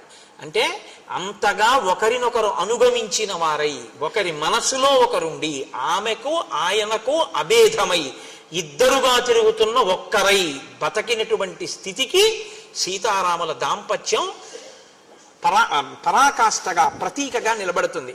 కాబట్టి అనసూయమ్మ ఈ మాట చెప్పి సంతోషిస్తే సీతమ్మంది, అమ్మా నైతదాశ్చర్యమార్యాయ యన్మాం తమభిభాషసే విదితుం తుం మహాప్యేతత్ మమాప్యేతత్ యథా నార్యాః పతిర్గురుః. తల్లి, నీవు ఇంత మహాపతివ్రతవి కాబట్టి ఇటువంటి మాటలు చెప్పడం ఆశ్చర్యం లేదమ్మా. కానీ అమ్మా, నాకు కూడా ఈ విషయంలో మంచి పూనిక ఉంది. యథా నార్యాః పతిర్గురుః. పతి అనేటటువంటి వాణ్ణి ఎప్పుడూ ఆడది అనుగమించాలి అనేటటువంటి విషయంలో నేను పూనిక ఉన్నదానను. అమ్మా, లోకంలో గుణములు లేనటువంటి వాణ్ణి కూడా అనుగమించేటటువంటి వాళ్ళు ఉన్నారు పతివ్రతలై. తన కళ్ళెదుట వేరొక భార్యతో క్రీడిస్తున్నటువంటి వాణ్ణి కూడా క్షమించగలిగినటువంటి భార్యలు ఉన్నారు. లేదా మీకు రామాయణంలో ఏదైనా మండోదరి కనపడదా? మండోదరి పతివ్రత కాదా? మహాపతివ్రత. అమ్మ, వాళ్ళు గొప్ప తప్ప నేను రాముణ్ణి అనుగమించడం పెద్ద గొప్పతనమే ఉందమ్మా. రాముడు ఎటువంటి వాడో తెలుసా? కిం పునర్యో గుణశ్లాఘ్య సానుక్రోశో జితేంద్రియ స్థిరానురాగో ధర్మాత్మ మాతృవత్ పితృవత్ ప్రియ. అమ్మా, ఎన్ని గుణములున్నాయమ్మా మహానుభావుడికి! ఇంద్రియములను జయించినటువంటి వాడమ్మా, దయాళువమ్మా, స్థిరమైన అనురాగం ఉన్నవాడమ్మా. కొన్నాళ్ళు ఈ భార్య యందు అనురాగంతో ఉండి రేపు పొద్దున్న ఇంకో భార్యని స్వీకరించేటటువంటి లక్షణం ఉన్నవాడు కాదమ్మా ఆయన. స్థిరమైన అనురాగం ఉన్నవాడమ్మా. మాతృవత్ పితృవత్ ప్రియ. ఆయన తల్లి తండ్రి యందు ప్రేమ ఎలా ఉంటుందో నాకు రాముని యందు ప్రీతి అలా ఉంది, ప్రేమ అలా ఉంది. మీరు బాగా జ్ఞాపకం పెట్టుకోండి ఈ మాటలకు అర్థం. ఇవాళ ద మోస్ట్ డిస్టార్టెడ్ వర్డ్ ప్రేమ అంటే, నేను ఆంగ్ల భాష ఉపయోగించానని మన్నించండి, అంతగా ఏ పదము కూడా లోకంలో తప్పుగా వాడబడనటువంటి మాట ఏదైనా ఉంటే ప్రేమ అన్న మాటే. ప్రేమ అన్న మాటని ఎవరి ఇష్టం వచ్చినట్టు వాళ్ళు వాడేస్తున్నారు. కామము అన్న మాటని చెప్పవలసిన చోటది చెప్పకుండా ప్రేమ అన్న మాటతో దాన్ని పూర్ణ చేస్తున్నారు. మీరు మాటని కానీ ఒక చోట చెప్పవలసిన దాన్ని ఇంకొక మాట పెట్టేస్తే జీవితాలు పడిపోతాయి. తెలుసా అండి? ఎందుకో తెలుసా? ప్రేమ అన్న మాటకు అర్థం ఏంటంటే, ప్రతిఫలాన్ని అపేక్షించకుండా అవతలి వ్యక్తి యొక్క అభ్యున్నతిని చిట్ట చివరి శ్వాస వరకు కోరుతూ వారి అభ్యున్నత కొరకు తన జీవితాన్ని కూడా పరిత్యజించగలిగినటువంటి స్థితి ఉన్నటువంటి వ్యక్తికి ప్రేమ కలిగిన వాడు అని పిలుస్తారు. ఇది ఎవరికి చెల్లుతుందంటే తల్లికి, తండ్రికి, గురువుకి, భర్తకి, వీళ్ళకి చెందుతుంది. ఎందుకనంటే ఒక తల్లి బిడ్డను ఎందుకు ప్రేమిస్తుంది? కడుపులో ఎందుకు పెట్టుకుంది? వైకుంఠం క్యూ కాంప్లెక్స్ లో వెళ్ళిపోతున్నటువంటి చంటి పిల్లవాడు ఏడిస్తే, నిన్నగాక మొన్న పెళ్ళైనటువంటి యవ్వనంలో ఉన్న తల్లి పిల్లవాడు ఏడిస్తే ఏడిచాడు కానీ ఇంతమంది మగవాళ్ల మధ్యలో నేను నా స్తన్యం ఇవ్వను అనకుండా, వాడు ప్రాణం ఎక్కడ పోతుందో అని అంతమంది మగవాళ్ళు ఉన్నారని కూడా చూడకుండా స్తన్యం ఇచ్చి పిల్లాడిని ఎందుకు పోషిస్తోంది? పిల్లవాడి మలమూత్రాలు ఎందుకు ఎత్తుతోంది? తన నెత్తుటిని పాలగా మార్చి పిల్లవాడికి ఎందుకు పడుతోంది? వాడు ఏడిస్తే వాడి చెవిలో చీమ దూరిందని ఏ భాష చేత తెలుసుకుంటోంది? ఇది అమ్మతనం. ఈ అమ్మతనం ఉందే, ఈ అమ్మతనమే లోకంలో మొట్టమొదటి దైవస్వరూపంగా గుర్తింపబడి గౌరవింపబడింది. ఈ అమ్మ ప్రాణం పోయేటప్పుడు ఆఖరణ కూడా ఆ కొడుకును ఒకసారి చూసి చచ్చిపోవాలనుకుంటుంది. నా కొడుకు ఒళ్ళో తలపెట్టుకు చచ్చిపోవాలనుకుంటుంది. కట్టుకున్నవాడున్నా వాడు కొరివి పెడితే బాగుండనుకుంటుంది. వాడు వైద్యం చేయించకపోయినా, ఎందుకమ్మా వాడు అన్నం పెట్టాడా వైద్యం చేయించాడా, ఆ పిల్లవాడు నాశనం అయిపోతాడమ్మా అన్నారు అనుకోండి ఎవరైనా, వద్దమ్మా అంత మాట అనకండమ్మా, వాడలా 10 కాలాలు బతకనివ్వండి, అంతేకాని నాకు అన్నం పెట్టకపోతే ఏమిటి, పెద్దదాన్ని అయిపోయిన ఎన్నాళ్ళు ఉంటాను, ఇవాళ ఉంటాను, రేపు పోతాను, వృద్ధిలోకి రావలసిన వాడు వాడంటు. ఇది అమ్మ అంటుంది. నాన్నగారు అంటారు, గురువు గారు అంటారు. దీనికి ప్రేమ అని పేరు. అంతేకాని ఓ తల్లి తండ్రి కష్టపడి తన కడుపున ఒక అందమైన పిల్ల పుట్టింది, దాన్ని కన్యాదానం చేసి దాని జీవితాన్ని అభ్యున్నతిలోకి తీసుకొద్దామని నిరంతరం కలలు వాళ్ళు కంటే, నీ సొత్తులా నువ్వు ఎక్కడో ఆ పిల్లని చూసి అయితే నాది కావాలి లేకపోతే ఎవరికో కాకూడదని నువ్వు ఆమె మీద యాసిడి పోసి ప్రేమ అని పిలవడం నీ కామానికి పరాకాష్ట తప్ప ప్రేమ ఎలా అయింది? ప్రేమ అన్న మాట వక్రంగా వాడకూడని రీతిలో వాడబడుతోంది. వాడి పాడు చేస్తున్నారు. ఇవాళ పిల్లలది కాదు తప్పు, పెద్దలదే తప్పు. ఇవ్వకూడని మాట మీరు అందించేశారు పిల్లలకి. వాడు ఆ మాట వాడుతున్నాడు. నేను కామించానని చెప్పండి వాడిని. మరి చెప్పలేడు, సిగ్గుపడతాడు. కామించడం అంటే ఏమిటో తెలుసా అండి? కోరడం, నాకే దక్కాలని అడగడం, దక్కకపోతే వ్యగ్రత కలగడం, దానికి కామం అని పేరు. అందుకే కామం పక్కన చెల్లెలు క్రోధం ఉంటుంది. ఎప్పుడు తీరితే తృప్తి, తీరకపోతే కోపం, రెండు ఉంటాయి. ప్రేమ అలా కాదు. వాడు చూశాడు సంతోషం, చూడలేదు సంతోషం, రెండిటికీ ఆశీర్వచనమే. ప్రేమని పట్టుకెళ్ళి కామం దగ్గర ప్రేమ వాడతావా? నువ్వు వాడి ఎన్ని లక్షల కుటుంబాల్లో అగ్నిహోత్రం పోసేసావు. నేను అందుకే మనవి చేస్తున్నాను, రచయితలు తమ బాధ్యతలు గుర్తించవలసి ఉంటుంది. చేతికి కళ ఉందని ఇష్టం వచ్చినట్టు పదాలు వాడి యువతరాన్ని పాడు చేసే అధికారం ఎవరికి లేదు. నేను ఈ మాట అంటే నాకు ఒక సినీ రచయిత ఫోన్ చేశాడు ఒకప్పుడు. కోటేశ్వరారు మీరు అన్న మాటలు నా హృదయాన్ని తాకి, నేను కొన్ని చాట్ల అలా రాశాను, నన్ను మీరు క్షమించండి అన్నాడు. నేను ఎంత సంతోషించానో నిజంగా. ఆయన ఉదారుడు, సంస్కృతి ఉన్నవాడు. నేను చాలా సంతోషించాను. తప్పు చేయడం గొప్ప కాదు, తప్పు దిద్దుకోవడానికి సిద్ధపడడం గొప్ప. కాబట్టి ఆ తల్లి సీతమ్మ అంటోంది, అమ్మా యావృత్తిం వర్తతే రామ కౌసల్యాయాం మహాబల తమేవ నృపనారీణాం అన్యాసామపి వర్తతే. నా భర్త ఎంత గొప్పవాడో తెలుసా అమ్మా? ఎప్పుడైనా దశరథ మహారాజు గారు తన భార్య అయినటువంటి కౌసల్య, సుమిత్ర, కైకేయిని ఎంత ప్రేమగా చూసుకుని ఈ పిల్లలు పుట్టడానికి వాళ్ళని క్షేత్రములుగా స్వీకరించాడో, ఆ కన్న తల్లి అయినటువంటి కౌసల్యాదేవి పట్ల ఎటువంటి ప్రేమ చూపిస్తాడో, ఆమెని క్షేత్రముగా రాముడు పుట్టాడు. కానీ తను పుట్టకపోయినా వారి కడుపుల యందు తండ్రి గారికి క్షేత్రములు కనుక, తండ్రి గారి భార్యలు కనుక, తండ్రి గారి భార్యలన్న కారణం చేత కౌసల్యని ఎలా గౌరవించాడో మిగిలిన రాణుల్ని కూడా నా భర్త అంత తల్లి రూపంగా గౌరవించాడమ్మా. అంత గొప్పవాడు నా భర్త. సగృదృష్టాస్వపి స్త్రీషు నృపేణ నృపవత్సగపు చూపులతో చూసి భార్యాస్థానంలో నుంచో పెట్టాడో వాళ్ళ యొక్క అందాల్ని మా రాముడు ఎప్పుడూ చూడలేదు. ఇంత అందగత్తె కాబట్టే మా నాన్నగారికి రాణి కాగలిగిందన్న మాట అనలేదు. ఈమె మా తల్లిగారు కాబట్టి నా చేత నమస్కారం అన్నాడు. ఇది రాముని యొక్క సౌశీల్యం. నాకు తల్లి అరణ్యానికి బయలుదేరేటప్పుడు మా అత్తగారు కౌసల్య చెప్పింది, ఆగచ్చత్యాంశ్చ విజనం వనమేవం భయావహం సమాహితం మే శ్రశ్వాచ హృదయే తద్ధృతం మహత్. నేను అరణ్యానికి వచ్చేటప్పుడు మా అత్తగారు భర్తతో ఎలా ప్రవర్తించాలని చెప్పిందో అవన్నీ నా మనసులో ఉన్నాయమ్మా. ఒక అత్తగారి పట్ల ఎంత గౌరవంతో కోడలు మాట్లాడాలో రామాయణం మనకి నేర్పుతుంది. అందుకే మీతో నేను మనవి చేసింది, ధర్మశాస్త్రాలు స్మృతులు వేదం ఇవాళ చదవగలవా అంటే పక్కన పెట్టండి, రామాయణ కావ్యం చదవండి. అన్నిటి సారాంశం అది, ఏదో ఒక బ్రహ్మణం మీకు నేర్పుతుంది. ప్రవర్తన ఎక్కడ ఎలా ఉండాలో మనకి నేర్పుతుంది. అత్తగారు చెప్తే సరిపోయిందా? ఆడపిల్ల, ఈడపిల్ల కాదు, ఇక్కడ పుట్టిన పిల్ల ఇంకో వంశాన్ని ఉద్ధరించడానికి ఎడుతుంది వాళ్ళ ఇంటికి. ఆ పిల్ల అక్కడ ఐశ్వర్యాన్ని వృద్ధి చేయడానికి, ఆ వంశాన్ని వృద్ధి చేయడానికి ఇక్కడ శిక్షణ ఇవ్వబడాలి. తల్లి ఏం చెప్పింది సీతమ్మకి మరి? ప్రాణిప్రదాన కాలేచ యత్ పురాత్వగ్ని సన్నిధౌ అనుశిష్టా జనన్యాస్మి వాక్యం తదపి మే ధృతం. అమ్మా, మా అమ్మ ఉందే, ఆవిడ అమ్మ అంటే ఆవిడ అయోనిజ, కానీ జనకని జ్యేష్ఠపత్ని. మా అమ్మ నేను పుట్టింట్లో ఉన్నప్పుడు అత్తవారింట్లో ఎలా ఉండాలో నాకు నేర్పింది. అది ఎక్కడ వరకు నేర్పిందో తెలుసా అమ్మ? పెళ్లి చేస్తున్నప్పుడు, అగ్నిహోత్రం జరుగుతున్నప్పుడు కూడా నువ్వు నీ భర్తని అనుగమించాలి, అత్తమామల్ని గౌరవించాలి చెప్తూనే ఉంది. ఎక్కడి వరకు? పురాత్వగ్ని సన్నిధౌ, అగ్ని సన్నిధిలో కూడా. పాణిప్రదాన కాలేచ, నా చెయ్యి రాముడి చేతిలో పెడుతున్న సుముహూర్త సమయంలో కూడా మీ ఇద్దరూ కలిసి బతకాలి. అతన్ని అనుగమించు, అతని మనసు నీ మనసు ఒకటి కావాలి తప్ప ఎన్నడూ మీ ఇద్దరూ రెండుగా ఉండకూడదు, ఒకటిగా బతకండి అని 1కి 10 మాటలు మా అమ్మ నాకు నేర్పిందమ్మా. అటువంటి తల్లి దగ్గర శిక్షణ పొందానమ్మా నేను. తన కీర్తి ఎక్కడి నుంచి వచ్చిందో నేర్పుతోంది. పరోక్షంగా అనసూయమ్మ, సీతమ్మ ఈ జాతికి నేర్పుతున్నారు. ఒక ఆడపిల్ల అత్తవారింట్లో ఎలా బతకాలో నేర్పవలసిన బాధ్యత తల్లిదండ్రులది.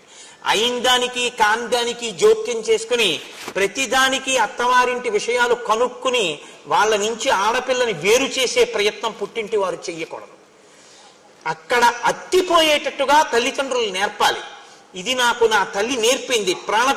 పాణిప్రదాన కాలేచ యత్పురాత్మగ్ని సన్నిధౌ అనుశిష్టా జనన్యాస్మి వాక్యం తదపి మే ధృతం. నన్ను బాగా మీరు అర్థం చేసుకోండి. నేను ఎవరిని తక్కువ చేయట్లేదు, ఎవరిని ఎక్కువ చేయట్లేదు. పురుషుడు ఎక్కువ కాడు, స్త్రీ తక్కువ కాదు. అసలు ఆ మాటకు వస్తే నా మొదటి నమస్కారం ఆడదానికి. ఎందుకంటే తల్లి జన్మ ఇచ్చింది కాబట్టి ఈ శరీరం ఉంది.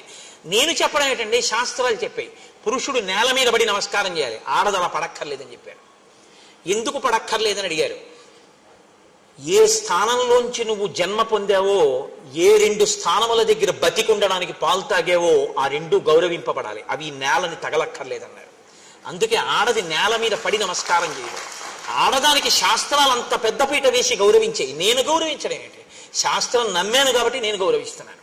కాబట్టి స్త్రీకి సనాతన ధర్మంలో, స్మృతిలో, శాస్త్రంలో వేసినంత పెద్దపీట బహుశా ఎక్కడా ఎవ్వరూ వెయ్యరు. నీకు చేత కాకపోతే, నువ్వు పురాణం చదవకపోతే, నువ్వు కావ్యాలు చదవకపోతే నీకు ఇంకోలా కనపడచ్చు, నువ్వు చదివితే ఆ మాట నువ్వు అనలేదు. కాబట్టి సీతమ్మంది, అమ్మ నాకు నేర్పిందమ్మా మా అమ్మ. నవీకృతంతు తత్సర్వం వాక్తైస్తే ధర్మచారిణి పతి శుశ్రూషణాం నార్యా తపో నాణ్య విధీయతే. అమ్మ నాకు ఒక విషయం బాగా తెలుసు. ఏమిటో తెలుసా? అసలు ఆడది ప్రత్యేకంగా తపస్సు అనేటటువంటిది వేరే చెయ్యక్కర్లేదు. ఎందుకో తెలుసా? ఆయన గాయత్రి చేసుకోవాలి, సంధ్యావందనం చేసుకోవాలి. ఆయన సంధ్యావందనానికి స్నానం చేశాక నీళ్ళెట్టింది, అయిపోయింది ఆవిడ తపస్సు. ఆయన చేసిన గాయత్రిలో సగం ఈవిడికి వేసేశారు.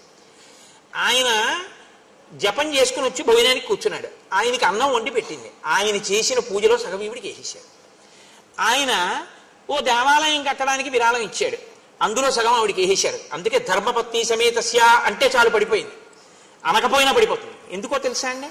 అలా ఓ దేవాలయం కట్టడానికి విరాళం ఇవ్వడానికి కావలసిన రీతిలో ద్రవ్యాన్ని ఆర్జన చెయ్యడానికి, పురుషుడు తిరగడానికి కావలసిన బలాన్ని సంతరింపజేయడానికి వంట చేసి పెట్టింది ప్రేమతో.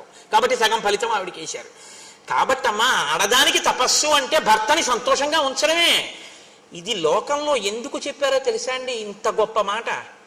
భర్తకి శాంతి స్థానం భార్య, భార్యకి శాంతి స్థానం భర్త. బయట ఎన్ని ఇబ్బందులు కలగనివ్వండి, భార్య సంతోషంగా పలకరిస్తే ఆయన సంతోషిస్తాడు. ఆవిడ ఎంత దరిద్రంలో ఉండనివ్వండి, ఎంతమంది ఏమననివ్వండి, భర్త ఒక్కడు గుండెల్లో పెట్టుకున్నాడు అనుకోండి చాలు సంతోషంగా. దీనికి ఒక మాట చెప్తుంటారు పెద్దలు, సముద్రం లోపలికి వెళ్ళి జాలరులో 6 నెలలకోసారి ముత్యాలన్నీ ఏరి జాగ్రత్తగా పట్టుకొచ్చి భార్యల మెళ్ళల్లో వేసేవారట. ఒక జాలరి వెళ్ళేవాడు కాదుట. ఆ ఒడ్డున ఉన్నటువంటి నత్తగుల్లలన్నీ ఏరి, శంఖాలు ఏరి, దండలు గుచ్చి భార్య మెడలో వేశాడు. ఇన్ని నగలు వేసినటువంటి వాళ్ళకన్నా నత్తగుల్లలను శంఖాలు వేసుకున్నటువంటి ఈవిడలో ఎక్కువ తేజస్సు ఉండేది. ఎందుకని అడిగారట. రోజు మా ఆయనకి నేను ఎదురుగుండా ఉండి కనపడి నా ముఖం చూస్తే ఆయన సంతోషిస్తారు, ఇంతకన్నా ఏం కావాలి? 6 నెలలు సముద్రంలోకి వెళ్ళి తెచ్చిన ముత్యాలు వేసుకుంటేనే తృప్తి, అందుకని ఈవిడ ముఖం ఎక్కువ శోభించింది అన్నారు. ఆవిడికి ఈయనకి ఆవిడ శాంతి స్థానాలు. ఆ శాంతి పాడు కాకుండా చూడాలి. కొత్తదనం శాంతి పాడవడానికి కారణం. ఎంతో కలిసి ఉంటాయి కుటుంబాలు. తెలిసి తెలియని తనంతో గబుక్కుని వచ్చి భార్య నేరం చెప్పింది అనుకోండి ఎవరి మీదో, ఏంటండి మీ తమ్ముడు అలా మాట్లాడుతుంటాడు అస్తమానం, నా మనసు చిన్నబుచ్చుకుంటోంది అంటే అతనికి అప్పటి వరకు తమ్ముడితో కలిసి ఉన్నవాడికి తమ్ముడి మీద కోపం వస్తుంది. అందుకే సన్నికళ్ళు తొక్కించి మంత్రం చెప్తారు పెళ్లిలో. అమ్మ ఈ రాయి తొక్కినా, గౌరవించినా, పచ్చడి చేసినా, పసుపు కొమ్మెట్టినా ఎంత స్థిరంగా ఉందో, నువ్వు అత్తవారి ఇంట కూడా కొంచెం ఓర్చుకుని ఆ స్థిరభావంతో ఉండు, లేకపోతే గడపలు చాలా అయిపోతాయమ్మా. ఈ ఐకమత్యత విచ్ఛిన్నమైపోతుంది. నువ్వు కొంచెం గట్టిగా నిలబడితే కుటుంబాలు కలిసి ఉంటాయి అని ఉదార బుద్ధితో వేదం నేర్పుతుంది. ఆడపిల్లకి ఎంత నేర్పుతుందో మగపిల్లవాడికి అంతా నేర్పుతుంది సుమండి. అన్ని మాకేనా అనకండి, మళ్ళీ అన్నీ నేర్పుతుంది. ఇప్పుడు నేను వివాహ మంత్ర ప్రాశస్త్యము అన్న విషయం మీద మాట్లాడటం లేదు కాబట్టి నేను వాడి జోలికి ఎక్కువగా వెళ్ళటం లేదు. కాబట్టి అమ్మా నాకు ఈ విషయం తెలుసు. ఇలా పతిని అధిగమించినటువంటి సావిత్రి, రోహిణి మొదలైనటువంటి వాళ్ళు దేవలోకాల్ని చేరుకున్నారు అన్న విషయం కూడా నాకు తెలుసు అని ఆ తల్లి అంది. అమ్మా నేను చాలా సంతోషించానంటే అనసూయమ్మంది, కింతే కరవాణి బ్రవీహిమే, నీకు ఒక వరం ఇద్దాం అనుకుంటున్నాను, ఏం వరం కావాలో కోరుకో, నీ మాటలకి సంతోషించాను సీతమ్మ అంది.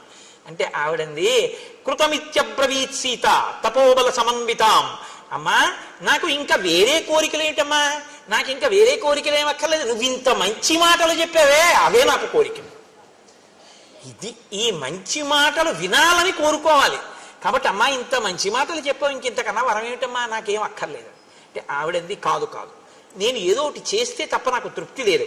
ఇదం దివ్యం వరం మాల్యం వస్త్రమాభరణాని చ అంగరాగంచ వైదేహి మహార్షం చానులేపనం మయాదత్తమిదం సీతే తవ గాత్రాణి శోభయేత్ అనురూపమసంక్లిష్టం నిత్యమేవ భవిష్యతి అంగరాగేణ దివ్యేన లిప్తాంగీ జనకాత్మజే శోభయిష్యసి భక్తారం యథా శ్రీర్ విష్ణుం అవ్యయం. ఎంత గొప్ప మాటలు వేసేస్తారండి మహర్షి నిజంగా. సీతమ్మ నీకు నేను బట్టలు ఇస్తున్నాను, ఈ బట్టలు నలగవు. నీకు అంగరాగములు ఇస్తున్నాను, ఇవి ఎప్పుడు శోభ తరగవు. అంగరాగములంటే శరీరముల యొక్క అంగముల యొక్క కాంతిని ఉద్దీపనం చేసేవి. ఇప్పుడు ఒక నుదురు ఉందనుకోండి, ఆ నుదురుగా అందం కన్నా నుదుటి మధ్యలో భ్రూమధ్యమునందు బొట్టుంచుకోండి, అందం దిగుడీకృతం అవుతుంది. ఎక్కడ ఏది పెట్టుకుంటే ఆ అంగములు శోభిస్తాయో దాన్ని అంగరాగం అంటారు. బొట్టు, చందనము ఇటువంటివి. అనులేపనము అంటే ఒంటికి రాసుకోవడం వల్ల శోభస్కరంగా ఉంటుంది. అంటే ఈ రోజుల్లో చెప్పాలంటే ఓ పౌడరు, ఫెయిర్ అండ్ లవ్లీ అనొచ్చేమో. కాబట్టి అంగరాగములు, అనులేపనములు ఇవి ఎప్పటికీ తరిగిపోయేవి కావు. ఓ గంట క్రితం రాసుకున్న పౌడర్ గంట పోయిన తర్వాత కుళ్ళుకంపు వస్తుంది. అలా కాదమ్మా, ఇవి రాసుకుంటే ఎప్పటికీ అలాగే ఉంటుంది సువాసన. అలా ఎలా ఉంటుంది? ఆవిడ తపశ్శక్తి అటువంటిది. కాబట్టి నేను ఇటువంటివి నీకు ఇస్తున్నాను, ఇవి నువ్వు ధరించి రాముడికి కనపడవు. భార్య అందానికి సంతోషించవలసినటువంటి అధికారం లోకంలో భర్తదొక్కడియే. ఆమె యొక్క అదృష్టానికి సంతోషించగలిగినటువంటి సుసంపన్నమైన హృదయం బిడ్డలందరిది. అందుకే కదా మనకు అమ్మవారు 2 రూపాల్లో ఉంటుంది. శివకామ సుందరి, లలితా త్రిపుర సుందరి. శివకామ సుందరిగా ఉంటే శివుని మనసులో కామం కలిగించగలిగినటువంటి భార్య, ఆయనకొక్కరికే అందం. మనకో లలితా త్రిపుర సుందరి, లోకానికంతటికి జగజ్జనని, మనకే అమ్మ, ఆయనకి భార్య అయిన అందగత్తె. ఇది ఈ హృదయం కనపడాలి. ఇప్పుడు ఎవరికి కనపడాలి? రామలక్ష్మణుల దగ్గరికి వెళితే రాముడు ఆవిడ్ని చూస్తే నీలతో ఇద మధ్యస్థ విద్యుల్లేకే భువాస్వర, లక్ష్మితో కూడిన నారాయణుడిగా కనపడాలి. ఇప్పుడు ఆ ఆనందంతో లక్ష్మణుడు, అమ్మ మా వదిన ఎంత అదృష్టాన్ని పొందిందో, మా వదినమ్మకి ఇంత అదృష్టం కలిగిందని వదిన పక్కన అమ్మ చేర్చి వదినమ్మ అని మా వదినమ్మ ఇవన్నీ రాసుకొని 10 కాలాలు 5వ తనంతో ఇలా ఉండాలని బిడ్డలు కోరుకున్నట్టు సంతోషించాలి. సీతారాముల్ని చూసి లక్ష్మీనారాయణులు లక్ష్మణుడికి కనపడాలి. సీతమ్మని చూసి సంతోషించినటువంటి, ఆ శోభని చూసి సంతోషించినటువంటి హృదయపు పొంగు రాముడి ముఖంలో కనపడాలి. ఇవి అలా కనపడ్డాయిట వాళ్ళ దగ్గర. మనం ఎలా బతకాలో నేర్పుతారు. ఓ దంపతులు వస్తుంటే వాళ్ళిద్దరినీ చూసి అబ్బా లక్ష్మీనారాయణుల్లో ఉన్నారని నువ్వు అనగలగాలి. కాకి ముక్కుకి దొండపండు అన్న మాట దంపతుల మధ్య అనకూడదు, గుర్తుపెట్టుకోండి, ఎప్పుడు అనకూడదు. ఆవిడ చాలా బాగుంటుంది కానండి ఆయన బాగుండడనో, ఆయన చాలా బాగుంటారు కానండి ఆవిడ ఏం బాగుండదనో, అంత మహానుభావుడికి ఆవిడ భార్య ఏమిటండనో, ఆవిడికి ఈయన భర్త ఏమిటండనో ఎప్పుడు అనకూడదు. ఎప్పుడూ దంపతుల మధ్యలో ఏమనాలంటే వారు ఒకరికొకరు తగినవారనే అనాలి. అందుకే శంకర భగవత్పాదులు శివానంద లహరి చేస్తే పార్వతీదేవి గొప్ప పరమశివుడు గొప్ప అంటే కళాభ్యాం చూడాలంకృత చికళాభ్యాం నిజతపఫలాభ్యాం అంటారు. ఒకరికొకరు ఒకరి తపస్సుకొకరు ఫలమైన వారంటారు. రుక్మిణీ కళ్యాణం చేస్తే పోతన గారు తగునీ చక్రి విదర్భరాజతకున్ తథ్యంబు వైదర్భయుం తగునీ చక్రికి ఇంత మంచి తగునే దాంపత్యమీ ఇద్దరిని తగులం కట్టిన బ్రహ్మ నెర్పరి కదా దర్పాహ తారాతి అయ్యి అంటారు. ఒకరికొకరు తగిన వారంటారు. పెద్దలైన వారు అలా మాట్లాడతారు. పెద్దరికం లేని చిన్న మనసులు లేకి మనసులు ఇంకోలా మాట్లాడతాయి. నీ మనసుని నువ్వు సుసంపన్నం చేసుకోవాలి. ఈ విషయాన్ని మనకి నేర్పుతుంది రామాయణం. కాబట్టి ఇప్పుడు సీతమ్మ తల్లి ఎంతో సంతోషంతో ఆ బట్టలు కట్టుకుని ఆ అంగరాగములు రాసుకుని ఆ అనసూయమ్మని సేవించింది. సేవించిన తరువాత అనసూయమ్మంది నీ కళ్యాణం గురించి నేను ఏదో విన్నాను, చాలా గొప్పగా చెప్తారు, ఏదో ఓసారి నీ కళ్యాణ ఘట్టం చెప్పండి. అప్పుడు చెప్తోంది కొన్ని రహస్యాలు. ఇవి బాలకాండలో మహర్షి చెప్పలేదు, ఇక్కడ చెప్తున్నారు. తస్య లాంగలహస్తస్య కర్షత క్షేత్రమండలం అహం కిలోత్థిత భిత్వా జగతీం నృపతేహే సుత. కొంతమంది ఏమంటారంటే ఏదో నాగటి చాలుకు దొరికింది, మందసంలో దొరికింది, పెట్టెలో దొరికింది అంటారు. సీతమ్మ అలా చెప్పలేదు. ఆవిడ ఏం చెప్పిందంటే మా తండ్రి గారు యజ్ఞం చేద్దామని భూమిని నాగలి చేత్తో పట్టుకుని దున్నుతూ విత్తనాల్ని చల్లుతున్నప్పుడు భూమి చీరుకున్న తర్వాత అందులోంచి నేను ఉద్ధిత పైకి ఇలా లేచాను.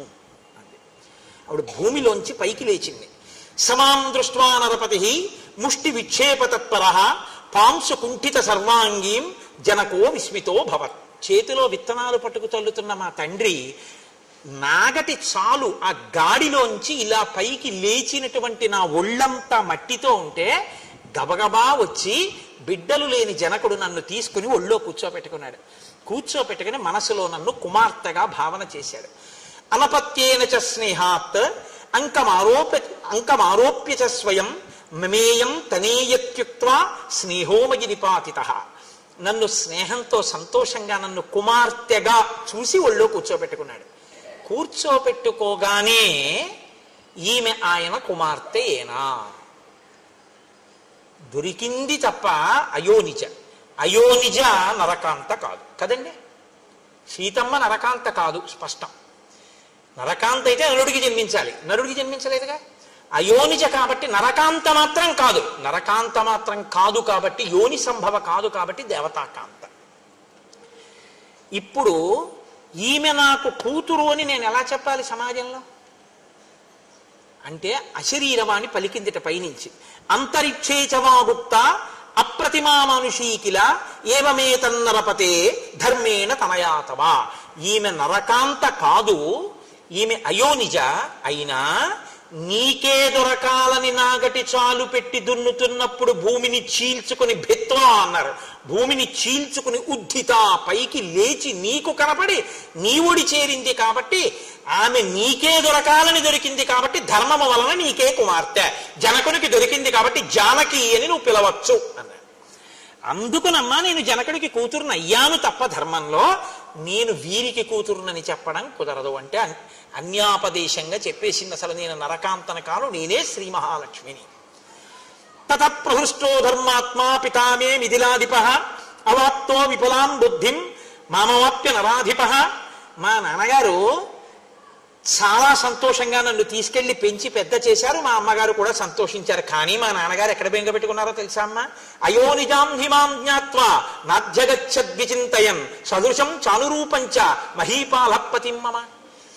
అయోనిజ అయినటువంటి ఈ పిల్లకి నేను భర్తను ఎక్కడి నుంచి తీసుకురావాలి, ఎవరికిచ్చి పెళ్లి చేయాలి, ఎలా తెలుస్తుంది అని మా నాన్నగారు బెంగ పెట్టుకున్నారు. అందుకని శివధనస్సును అక్కడ పెట్టించాడమ్మా. ఎవడు శివధనస్సు ఎత్తాడో వాడే శివుడు. శివుడు విష్ణు సహస్రనామంలో విష్ణువుకి శివ అని నామం లేదు. శివుడు అంటే మంగళకరుడు. మంగళకరుడు అంటే ఎవరు? మంగళములకు మంగళం ఏమిటంటే శివ అంటే బతికుండడమే శివ. లోపల ప్రాణం ఉంటే మంగళం, ప్రాణం లేకపోతే అమంగళం. కాబట్టి అంతటా వ్యాపించి లోపలికి కూడా వెళ్ళేటటువంటి వాయు రూపంలో ఉండే అంతటా పరివ్యాప్తమైనటువంటి రూపం విష్ణువు. అంతటా ఉన్నది ఆత్మ, ఆత్మగా ఉన్నది శివుడు, శివుడు విష్ణువు అభేదం. కాబట్టి శివ ధనస్సు ఎవరెక్కు పెడతారో వాడే ఈ సీతమ్మని భరించగలిగిన భర్త. విష్ణువు ఈ లోకంలో నరుడిగా జన్మించాలని గుర్తుపట్టాలంటే శివధనస్సు ఎక్కువ పెట్టాలని విష పెట్టాలి. అందుకని నన్ను వీర్యశుల్కని చేశాడు మా నాన్న. స్వయంవరం ప్రకటించి ఎవరు శివధనస్సు ఎక్కువ పెడతారో వాళ్ళకిస్తాను అన్నాడు. మహాయజ్ఞే తదా తస్య వరుణేన మహాత్మన దత్తం ధనుర్వరం ప్రీత్య తూణీచ అక్షయ సాయకౌ. వరుణుడు ఇచ్చినటువంటి ఆ అక్షయబాణ తూణీరములు శివధనస్సు మా ఇంట్లో ఉన్నాయి కాబట్టి ధనస్సు ఎక్కువ పెట్టిన వాడికి ఇస్తాను అన్నాడు. కానీ అమ్మా ఏమైందో తెలుసా, రామచంద్రమూర్తి వచ్చారు ఒకప్పుడు. వచ్చి ఈ శివధనస్సుని ఎక్కుపెట్టాడు. అప్పటికి లోకంలో కొన్ని కోట్ల మంది నన్ను భార్యని చేసుకోవాలని చూస్తున్నారు. ఎవరూ శివధనస్సుని ఎక్కుపెట్టలేదు, నేను ఎవరికి భార్యని కాలేదు. ఇప్పుడు రాముడు శివధనస్సు ఎక్కుపెడితే నన్ను ఇస్తానని మా నాన్నగారు అన్నారు. కాబట్టి రాముడు ఎంత సంతోషించాలి, యవ్వనంలో ఉన్న యువకుడైన రాముడు. అందులో సీతమ్మ స్వరూపం అంటే మాటలా జగదేక సుందరి ఆ తల్లి. అటువంటి తల్లిని తతోహం తత్ర రామాయ పిత్రా సత్యాభిసంధిన నిశ్చితా దాతుముద్యమ్య జలభాజనముత్తమం. శివధనుర్భంగం జరగగానే పిల్లనిచ్చేస్తానని మా నాన్నగారు ఒక స్వర్ణ కలశంలో నీళ్లు పట్టుకుని గబగబా వచ్చారు, నన్ను తీసుకొచ్చారు. సీత నిన్ను కన్యాదానం చేసేస్తున్నాను రాముడికి అన్నారు. అప్పుడు రాముడు ఏమన్నాడో తెలుసా అమ్మా, ఇవ్వడానికి నువ్వెవరు, పుచ్చుకోవడానికి నేనెవరు. మా గురువు గారు విశ్వామిత్రుడు ధనస్సు ఎక్కువ పెట్టమన్నారు, ఎక్కువ పెట్టాను. నువ్వు ఎవరైనా ఎక్కువ పెడితే ఎక్కువ పెట్టండి అన్నావు, క్షత్రియుణ్ణి కాబట్టి ఎక్కువ పెట్టాను. ఇక పిల్లనివ్వడం అంటావా, నువ్వు ఇస్తానన్నావు కానీ పుచ్చుకోవడానికి నేను ఒప్పుకోవద్దు. అది పుచ్చుకోవడానికి వస్తువు కాదు పిల్ల. ఇప్పుడు నేను పుచ్చుకున్న తర్వాత నా భార్య అవుతుంది. నా భార్య అయితే దశరథ మహారాజు గారికి కోడలవుతుంది. కోడలైతే ఆ వంశ గౌరవాన్ని నిర్ణయిస్తుంది. కాబట్టి వంశ గౌరవాన్ని నిర్ణయించేటటువంటి కోడల స్థానంలో కూర్చోవలసిన వ్యక్తిని నిర్ణయించే అధికారం మా నాన్నగారిది. అంతేగాని ఇవ్వడానికి మీరెవరు, పుచ్చుకోవడానికి నేనెవరు. మా నాన్నగారికి చెప్పండి, ఆయన వచ్చి చూసి రామా ఈ పిల్ల పెళ్ళలో తాళి కట్టు అంటే అప్పుడు కడతా, అప్పుడు పుచ్చుకుంటా పాణిగ్రహణం అన్నాడు మా ఆయన. దీయమానాం నతు తదా ప్రతిజగ్రాహ రాఘవ అవిజ్ఞాయ పితుశ్చందం అయోధ్యాధిపతే ప్రభో. మా తండ్రి అయోధ్యాధిపతి దశరథుడు ఉన్నాడు, ఆయన కబురు చేయండి, ఆయన ఒప్పుకుంటే చేసుకుంటానన్నాడు మా ఆయన. ఇంకో ఆడదైతే ఇంత అందగత్తెని శివధనుర్భంగం అయింది, అయినా కూడా మా ఆయన మీన నిమిషాలు లెక్కెట్టాడు. వాళ్ళ నాన్నని అడుగుతానన్నాడు, ఈ పిచ్చి ప్రేమే కొంప ముంచింది, వరాలు ఇచ్చారని అరణ్యాలుగా పంపించాడు. మా ఆయనకి ఇప్పటికి బుద్ధి రాలేదు, ఇంకా నాన్న కూర్చెట్టుంది. సీతమ్మంది ఇప్పుడు కాదు, అప్పటి నుంచి మా ఆయనకి తండ్రి అంటే అంత ప్రేమ. పితృభక్తి పరాయణుడైనటువంటి భర్త నాకు దొరికినందుకు నేను గర్వపడిపోతున్నానమ్మా. ఈ కథ నీకొక్కదానికే చెప్పానమ్మా అంది సీత. ఇది బాలకాండలో చెప్పలేదు మహర్షి. ఎందుకు చెప్పలేదంటే ఎక్కడ ఏ సమున్నత పాత్రకి చెప్పించాలో ఆ పాత్రకి చెప్పించాలి సీతమ్మతో. అనసూయమ్మ దొరికే వరకు ఈ కళ్యాణఘట్ట రహస్యాన్ని సీతమ్మ నోటి వెంట మహర్షి ఎవ్వరికి చెప్పించాల. అనసూయమ్మ కనపడ్డాక అనసూయమ్మకి చెప్పించారు. అంటే ఆవిడ వైభవం ఎంత గొప్పదో, అటువంటి అత్రి అనసూయమ్మ సంతానంలో పుట్టేటట్టుగా ఆత్రేయ గోత్రంలో పుట్టిన వారు ఎంత అదృష్టవంతులో మీరు ఆలోచించగలగాక. కాబట్టి అలా అమ్మా మా వివాహమైంది అన్న తర్వాత ఆ వస్త్రాలు కట్టుకుంది. తల్లి ఎంతో సంతోషించింది. ఆనాడు అందరూ ఆనందపడ్డారు. ఆ రాత్రి అక్కడ నిద్ర చేశారు. మరునాడు ఉదయం అత్రి మహర్షి యొక్క అనుమతి తీసుకుని సీతారాములు లక్ష్మణ సహితుడై దట్టమైనటువంటి అరణ్యంలోకి ప్రవేశించి తమ ప్రయాణాన్ని ప్రారంభించారు. అందరూ ఎంతో సంతోషంగా ఉన్నారు అన్న మంగళకర వాక్కు దగ్గర అయోధ్యకాండని పూర్తి చేసి రేపటి సాయంకాలం అరణ్యకాండ ప్రవచనాన్ని ప్రారంభం చేస్తారు. ఎంత గొప్ప గొప్ప మహర్షులు! ఇక అరణ్యకాండే మహర్షి అలా రచన చేశారు. బంధనము అంటే జుత్తు ఇలా విడిపోయి ఉండకూడదు. జటగా ఉన్నటువంటి జుత్తుకి ఇప్పటి రోజుల్లో అయితే దాన్ని ఏమిటంటారు, ఇలా పెట్టే రబ్బర్ బ్యాండ్ అంటారే, అలా ఉన్నదాంతో ఆ జుత్తు కట్టాలి. ఆ జుత్తు కట్టడం గొప్ప పూజ శాస్త్రంలో.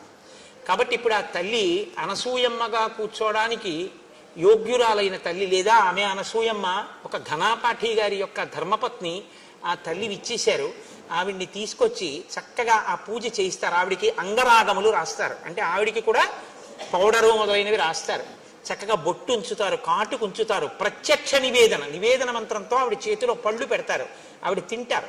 ఆవిడికి తాంబూలం ఇస్తారు. తాంబూలం చాలా గొప్ప సూచన ఐదోతనానికి. అందుకే శంకరాచార్యులు వారు సౌందర్యలహరిలో తాంబూలం మీద శ్లోకాలే చేసేసారు ఆయన. రణీజిత్వా దైత్యానపహృత శిరస్త్రై కవచిభిః అంటూను. అందుకని ఆ తాంబూలం వేసుకుంటారు, ఆ జటాబంధనం పెడతారు, పువ్వులు పెడతారు, ఆవిడ కాళ్ళు కడుగుతారు, కాళ్ళు తుడుస్తారు. తర్వాత చక్కగా ఆవిడికి ఆ పాదములకు పారాణి పెడతారు. అప్పుడు ఆవిడికి పూజ చేస్తారు. అవన్నీ మీ అందరూ చూసి ఆనాడు సీతమ్మ ఎంతటి అనుగ్రహాన్ని పొందిందో మీ అందరూ కూడా అటువంటి అనుగ్రహాన్ని పొందండి. మనకి శాస్త్రంలో నియమం ఏమిటో తెలుసా అండి? 2 కారణముల చేత నాకు అక్కర్లేదు ఈ ఫలితాన్ని అని విడిచిపెట్టేసుకుంటారు. నాకు అక్కర్లేదండి ఇది చూసిన ఫలితం, దీన్ని నేను అంత చూడవలసిన విషయంగా భావించట్లేదు, ఆవిడంత పూజనీయురాలు కాదు, అనసూయమ్మని పూజించాలా, మేము అవమానిస్తాం అనాలంటే 2 పద్ధతులు చెప్తారు. ఒకటి, భక్తి ఉన్నా పూజ జరుగుతున్నప్పుడు పక్క వాళ్ళతో మాట్లాడితే మీరు ఎంత పుణ్యాన్ని చూసి పొందారో అది పక్క వాళ్ళకి వెళ్ళిపోతుంది. నేను ధర్మశాస్త్రం చెప్తున్నాను, అందుకే పూజలో మాట్లాడరు, కారణం అదే, పక్క వాళ్ళకి వెళ్ళిపోతుంది. 2, అటువంటి గొప్ప పూజ జరుగుతున్నప్పుడు నిలబడి ఉంటే అవమానించినట్టు లెక్క. అందుకే సభలో నిలబడరు. మీరు చూడండి, ప్రభువు సభ తీర్చి ఉంటే ఎక్కడ ఉచితమైన ఆసనములను అలంకరించిరి అంటారు. ఇక్కడ కూర్చోవడమా ఇక్కడ కూర్చోకపోవడమా అని ఉండదు, కూర్చుండిపోతారు తప్ప నిలబడి ఉండకూడదు. ఇది విన్నాక కూడా నిలబడితే దాని అర్థం ఏమిటనుకోవాలి నేను? అంటే అనసూయమ్మ పూజ పట్ల మాకు ఆ గౌరవం లేదయా, నువ్వు చెప్తున్నావు కానీ అని వారు అంటున్నారని నేను గుర్తించవలసి ఉంటుంది. అలాంటి వారు ఈ సభలో ఉన్నారని నేను అనుకోవట్లేదు. కాబట్టి చోటు లేకపోతే వాళ్ళు ముందుకొచ్చి కూర్చోవడానికి అవకాశం ఇచ్చినాం. ఒకవేళ అక్కడ చోటు లేకపోతే మీరు యథేచ్ఛగా ముందుకొచ్చి కూర్చోవచ్చు నిలబడిన వారు, తప్ప ఎవరు నిలబడి మాత్రం ఉండకూడదు. ఇప్పుడు మనం పెట్టుకున్నటువంటి నియమాన్ని అనుసరించి 10 మాటలు రామనామం చెప్పేద్దాం. ఈలోగా తల్లిని తీసుకుని వస్తారు. ఏరండి ఆ తల్లేరి?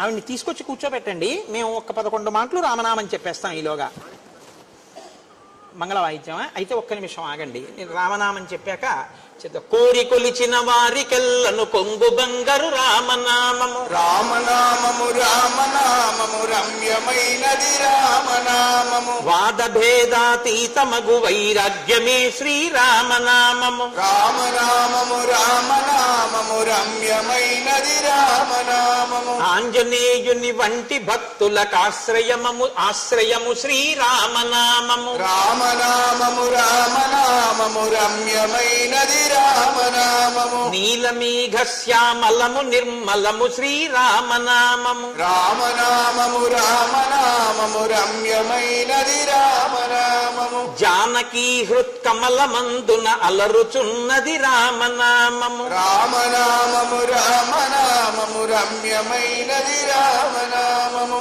3 నదులను దాటు వారికి మోక్షలక్ష్మియ రామనామము, రామనామము రామనామము రమ్యమైనది రామనామము, భక్తితో ప్రహ్లాదుడడిగిన వరములొసగెను రామనామము, రామనామము రామనామము రమ్యమైనది రామనామము, ఎందరో మహానుభావుల డంగమాయను రామనామము, రామనామము రామనామము రమ్యమైనది రామనామము, కోటి జన్మల పాపమెల్లను రూపుమాపును రామనామము, రామనామము రామనామము రమ్యమైనది రామనామము, పాలు మీగడ పంచదారల పక్వమే శ్రీరామనామము. రామ మహేశ్వర పరబ్రహ్మార్పణమస్తు. స్వస్తి.